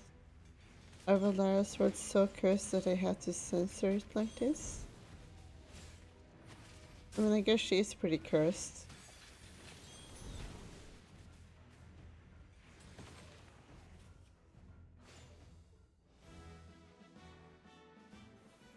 Look at what you've been saying! After all that high and mighty talk! The divine grace, the Queen's blessing? And now you're just using it as bathwater? You don't call that a disgrace? The divine dew is divine grace itself. There are many ways to enjoy it. My heart, always humble and thankful, finds solace in this gift. It holds me, as if I were returning to my mother's loving embrace. Like, returning to the womb, I guess? You know it's from dragon eggs. The crafting of divine dew demands certain sacred ingredients. It's not a matter worthy of attention. Toplander, perhaps you yourself have uttered the name of a god in reverence, and perhaps you believe your faith is true. But such hopes are mere illusions, a fantasy that cannot possibly exist in the world as it truly is. The divine dew is a lie. You're just parasites, feeding off the life force of a dragon. And worse, you used these lies to turn the people into puppets, manipulating them at will. The whole of Southoran, and the faith you cling to, is built on the bones of dragons, and a mountain of lies! And what of it? What did you say? Even if every word you say is true, what of it? I have intimately known the agony of corruption and transformation, Indris. It felt as though fire coursed through me, and everything I reached for dissolved into foul smoke. It was as though countless thorns drove into me, inch by inch, tracing my very bones and veins, from the soles of my feet to my throat. You cannot comprehend. Once, we cherished all things. The wind, earth, and water, the stars, the sun, and the moon. But then, we were abandoned. Amidst despair, solitude, and agony. It was Her Majesty who bestowed salvation upon us through the divine dew. Such warmth, such kindness. The love she has given is unmatched. She is without fault. You hurt the dragons. Who has dared to face the scars we carry? The dragon's suffering is insignificant next to our pain. Indris, have you forgotten the gentle embrace of the divine dew? Has the radiant light not once offered you solace in this eternal darkness? Even if it was tainted by lies, even if it was stained with flesh and blood, hasn't everything remained as it should? Our faith, our kingdom, our grace. Is it not all still in its rightful place? Why can't you see this, Indris? I understand. Ah, yes! I knew the truth would reach you in the end. You are not a parasite, Valara. Nor are you a puppet. You are the pillar that holds up this blood-stained kingdom. The silk thread guiding the puppets. You are the ant that nourishes the parasite.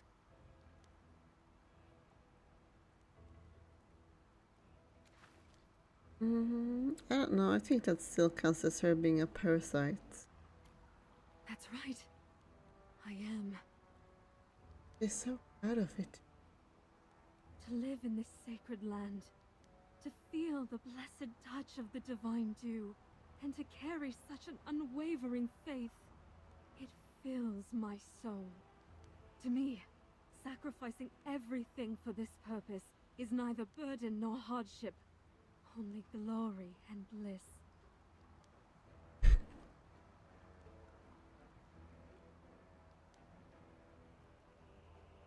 I mean, sure, it's not painful for you, I guess.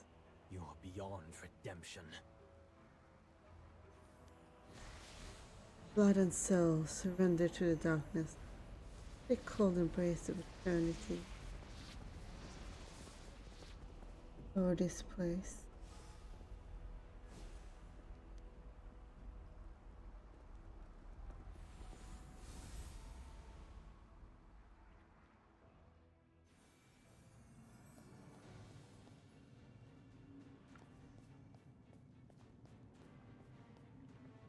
It's you all. Serolith! The primordial dragon has awakened. The lies you've built are about to crumble. The dragon has awakened! You are about to tear down the foundations of Salthorin. Is this what you seek, Indris?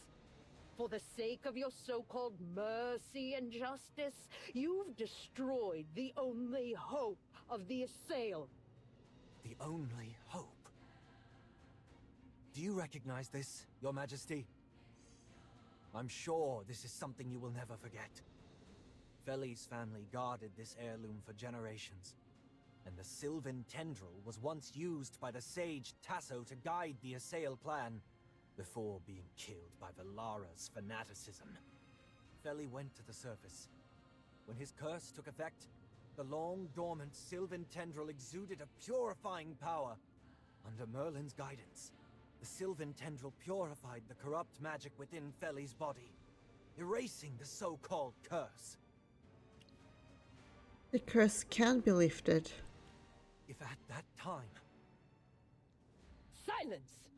Do not presume to speak on matters beyond your understanding, you ignorant youths! Our bodies were already in ruins by then.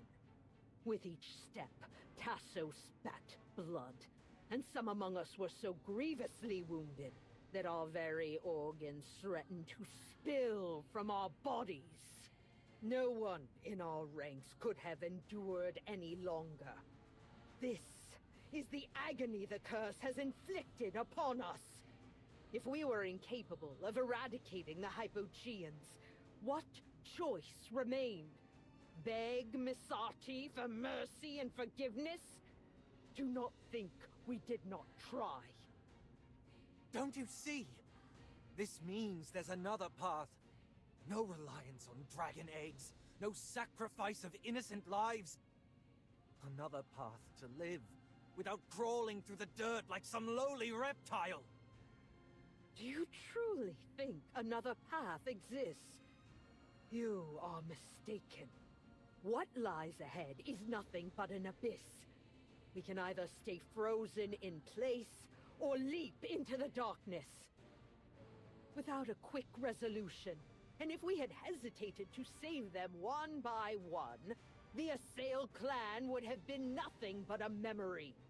Good riddance. Do you truly believe those hyena-like nobles, priests, and desperate commoners would uphold their sense of morality as they wither?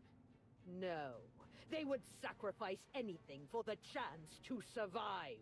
Kinda sounds like they're better off dead end, because they're basically acting like worms. To stabilize Salthorin, lies are necessary. I acknowledge the sin of exploiting the dragons, but that was the only lifeline available to me, and for that, I owe them my gratitude. With the cultivation of the divine dew, we were able to stretch out our wings like dragons and flourish in this underworld. guided by our fate. This was and is our only path. I admit, I didn't endure the suffering of that time. But I know well enough that there are those in the clan who can't even face their own hearts. The commoners brawl like wild dogs for scraps, while the nobles feign respectability while immersed in corruption and political schemes. Even the smallest change could spark panic, riots, and madness. But that is all due to your lies. It was a necessary deception, a sacrifice that had to be made to safeguard this path. Sacrifice? Then let me give you a choice. As Carrion's soul, the primordial dragon, propose to exchange your life for the redemption of the Assail clan. Ah, what a noble proposal. You've always boasted about your sacrifice, claiming to bear a heavy responsibility. Well, now's your chance to prove it. Or are sacrifices meant to be borne by others, while you always stand at the top, judging them from above? Arrogant worm! Do you truly believe that dragon will spare you? That dragon will spare no one. I trust the dragon more than you. Also, kind of too late to worry about that now. Indeed. I'm tired of your lies. How is your behavior different from that of the goddess you hate? That's right. Even if it was an emergency situation and dragon eggs were used, why haven't you tried finding ways to break the curse? The history of the Ironheart Dominion was wiped out and lost to time. But now, even those idiots in Brimstone Village are trying to use half-forgotten tech to summon a god to lift our curse. Over the years, not only did the Assail fail to rise and progress, you kept digging deeper into a hole of your own making. Silence! How could you possibly understand? The sacrifice and blood of the dragon saved us.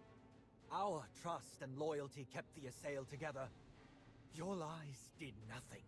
Despair, damnation, and pain made us fall into the abyss. And your lies have held us there for centuries. It is truly pitiful, Indris. You are utterly blinded by your obsession and misguided sense of justice. Your sins will never be forgiven. But I shall forever pity your ignorance and foolishness.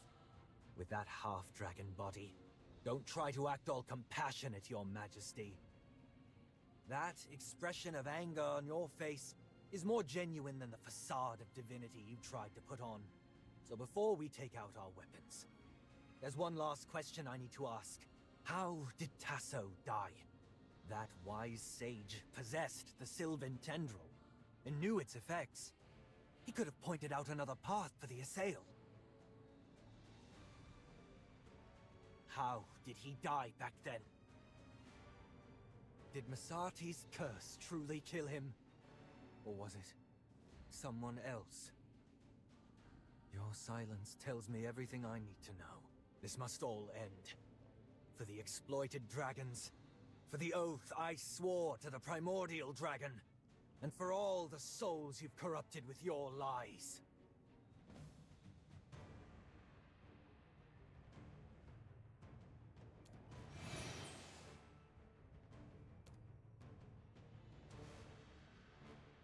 I'm all grown up now.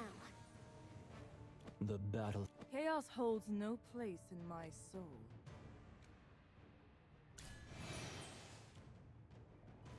More people. And Ah, a familiar battlefield.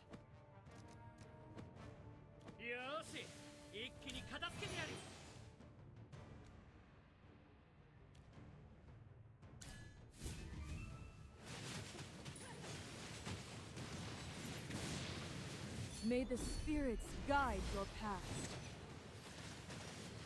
your sins will end here. The divine dew shall save Soltoin forever. No, Diamond died. Again. Double to the end, and this is foolish.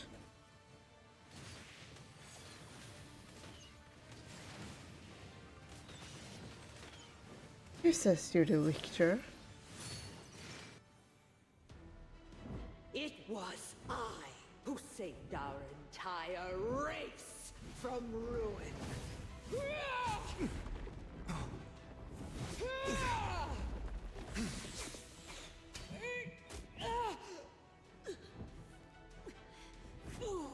Without my divinity, they would all have withered. You're beyond salvation.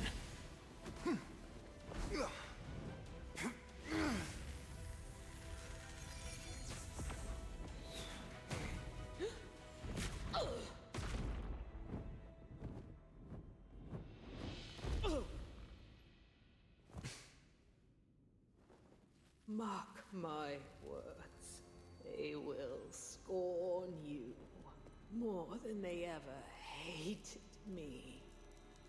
And I shall await you in the abyss!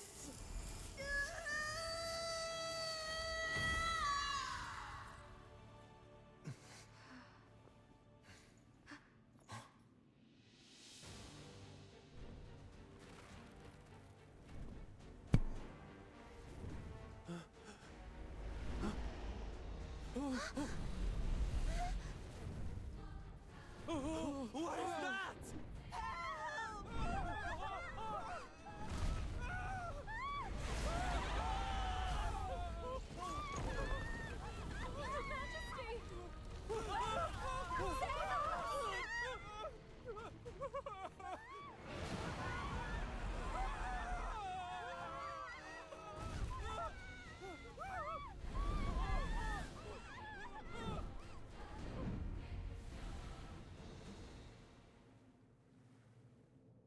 That sound!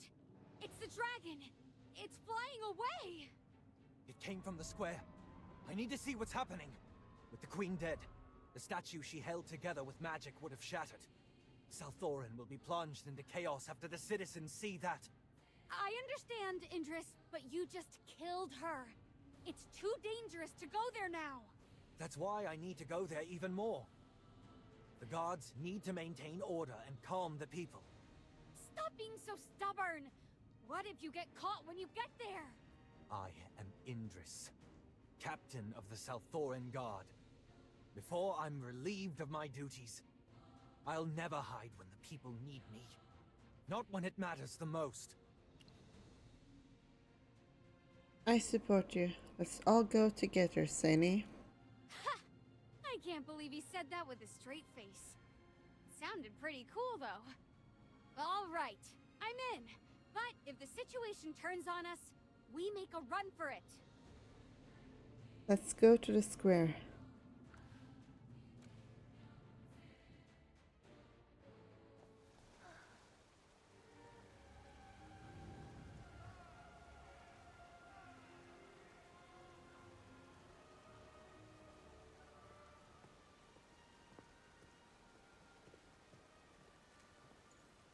Everyone, stay calm.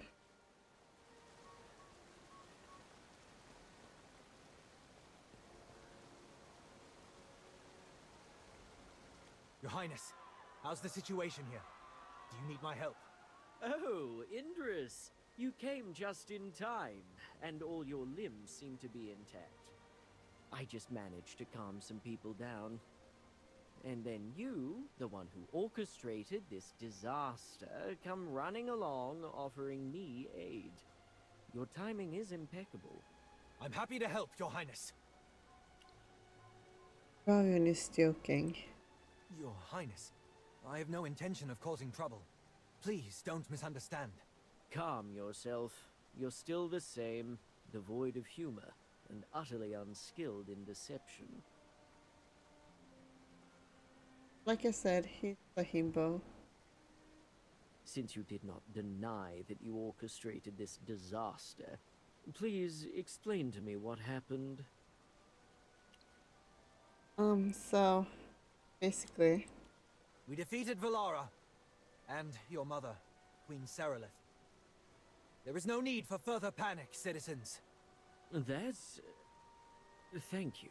The primordial dragon seemed to have sensed that we had kept our oath and flew away. Also, if we use the Sylvan Tendril properly, there should be a way to completely remove our curse.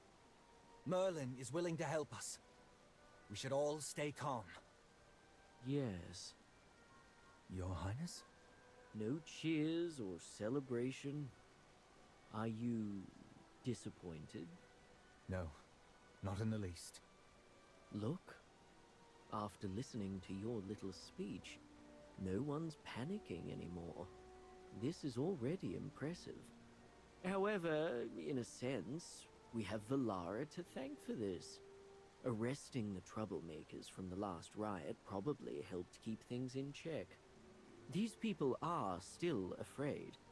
Whether commoners, nobles, or priests, none dare to act rashly. For now, order still holds. It has not yet reached the point of no return. Oh, I hope you haven't forgotten that execution, Indris? How could I? Feli, he... Therefore, if you truly wish to liberate the people, maintaining order here is meaningless. If you truly want to erase everything the Queen stood for, why not just reduce Salthoran to ashes and be done with it? I cannot do that. There are innocent lives here. Innocent? Tell me, who do you think is actually innocent? Was Feli innocent? Was Valara? Am I innocent? You've hunted, condemned, and led countless to their deaths. And now you've undone everything yourself, leaving Salthoran in ruins. So, Indris, are you innocent? I will take responsibility and atone for my sins.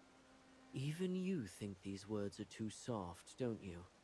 That's why they're so hard to say. There should be freedom, but not too much freedom.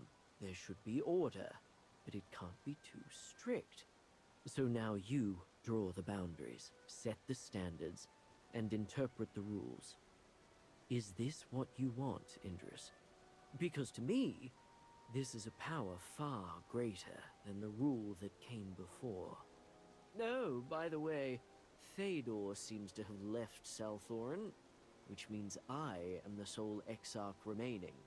But leadership is a burden I've no desire to carry. I'd rather abdicate and have someone else rule more wisely. Ah, my dear spectators, rejoice! You are about to embrace a tyrant even more delightfully unpredictable than my esteemed mother. This is not what I want. I just wanted to expose the lies and bring true freedom to all. To be blunt, the panic and chaos you've incited during this period surpasses anything that has come before. A remarkable achievement, if I may say so. That's probably true. I don't want to defend my mother. You see, good intentions, however pure, rarely lead to the results one hopes for. At first, it was all about soothing the masses, wasn't it? My mother and the sage Tasso, just trying to ease anxiety and despair. But oh, once they tasted the sweetness of power, well, who could resist holding on to it? However, the truth is undeniable. The perverse order of Salthoran is real. The fanaticism, the corrupt transformations, these are facts. And our long history of living in darkness is something we can't hide from any longer. When compared to their motives, these are undeniable facts. Consequences they must bear. Your rebellion, too, is a direct result of their past decisions. I understand. At this crossroads, the responsibility of making the choice falls to me. I've shouted enough. It's time to stop talking and start doing something that actually matters. Since you're not going to hand in your resignation, I have another task for you. I order you to go to the surface and see for yourself what it's like. I'm sure the surface is full of beautiful things, though I imagine there are just as many lies and ugly truths lurking beneath, much like in Southoran. However, there must be something different about the surface compared to Southoran. I'll maintain order here while you're there. Upon your return, report precisely what you saw and heard, whether it was good, bad, or simply different. The truth must be told. Understood. Thank you, Lord Ravion.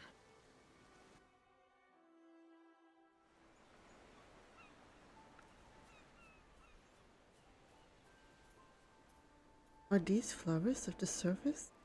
It feels as if real life is calling to me.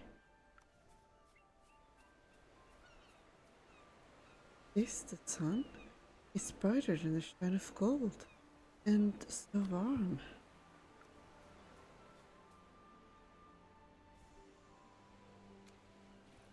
Water, refreshing. The burning in my throat is gone.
Chapter complete.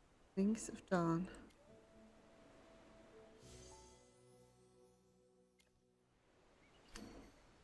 Quest complete. Light after lies. Valtorian's ancient lies collapse. The pact with the primordial dragon fulfilled. You lead Indris back to the surface, witnessing a world both real and beautiful.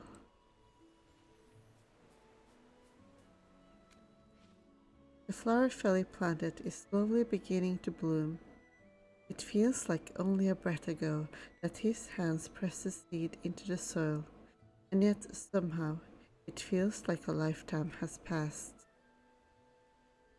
Feli, do you know? The mirage bloom you planted has pushed against the wind, tasted the morning dew, and now it dances in the sunlight, searching for the warmth of your smile.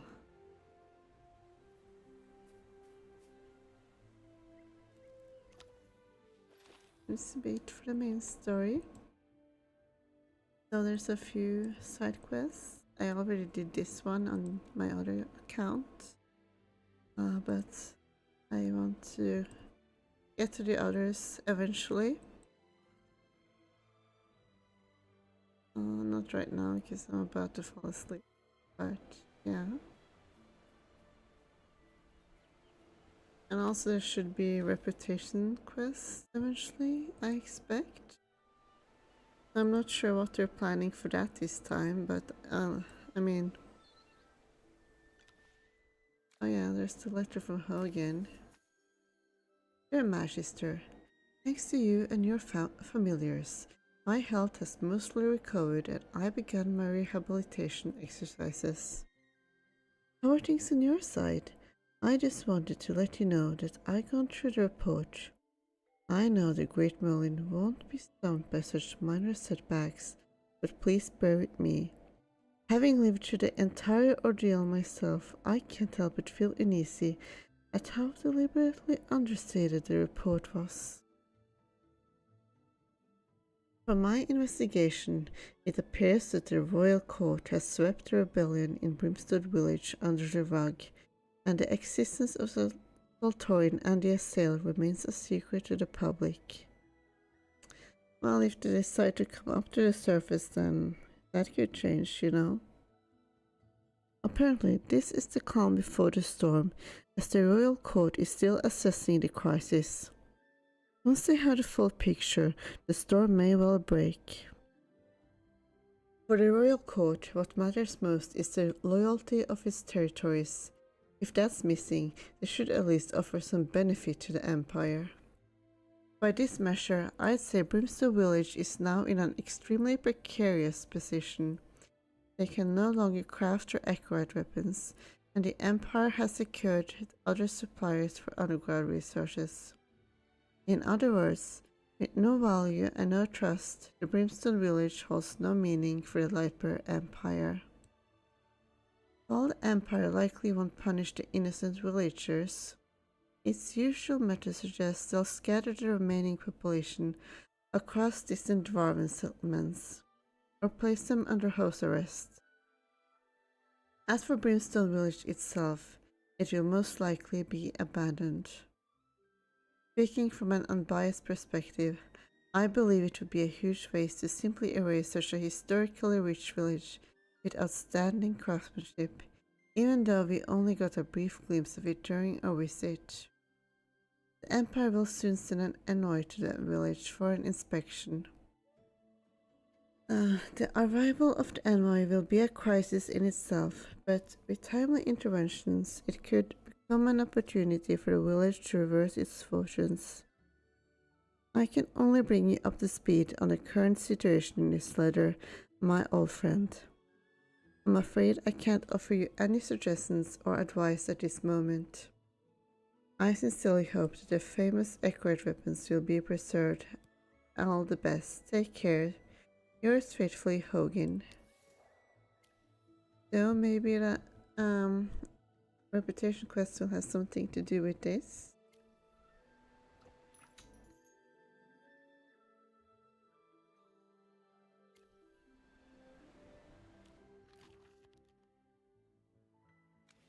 One of them anyway.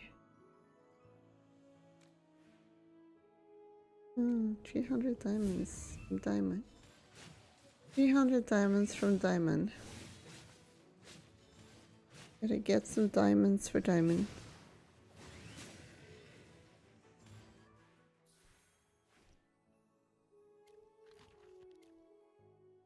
So, Primal Lord.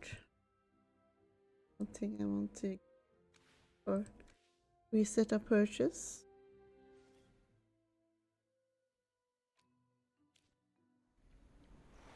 I think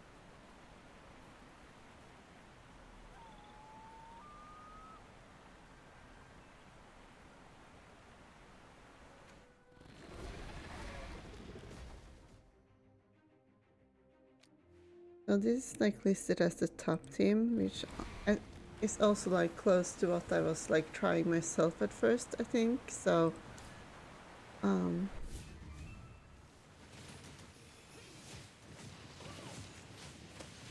just gonna try it one time to see how well that does for me right now.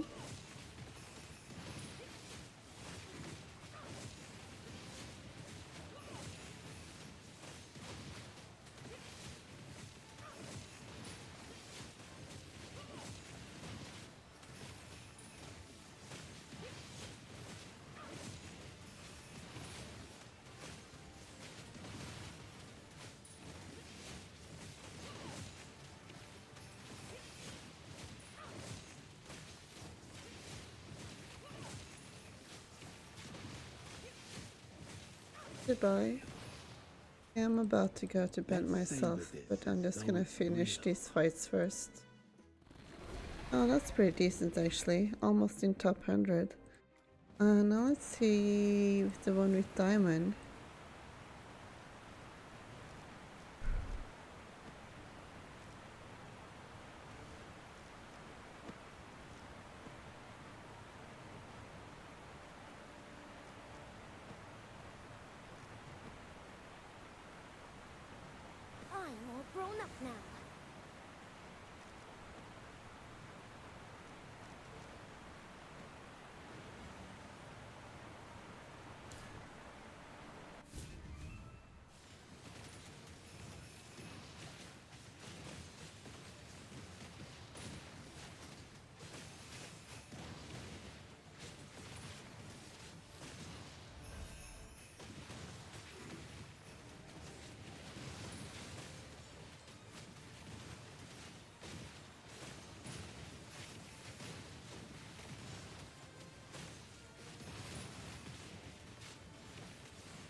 This is akin to priceless art.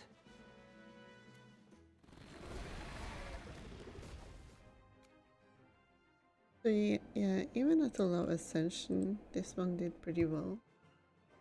I think that's interesting. That diamond seems to have some one copy usage, essentially. And I didn't get him his charms yet. Come play with me. That's another thing.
Yes, this feels so real.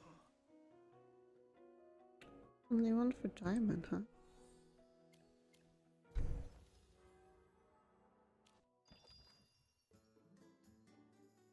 Almost 100,000 diamonds again. Stitchy will protect us. That's another temple there.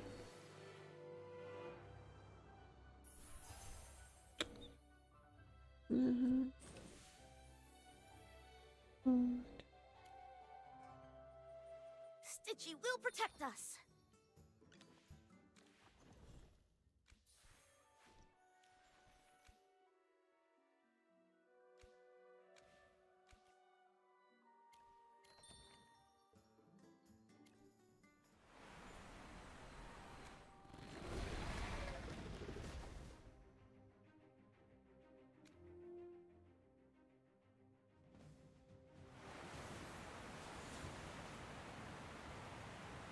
Let's savor this as though it's real.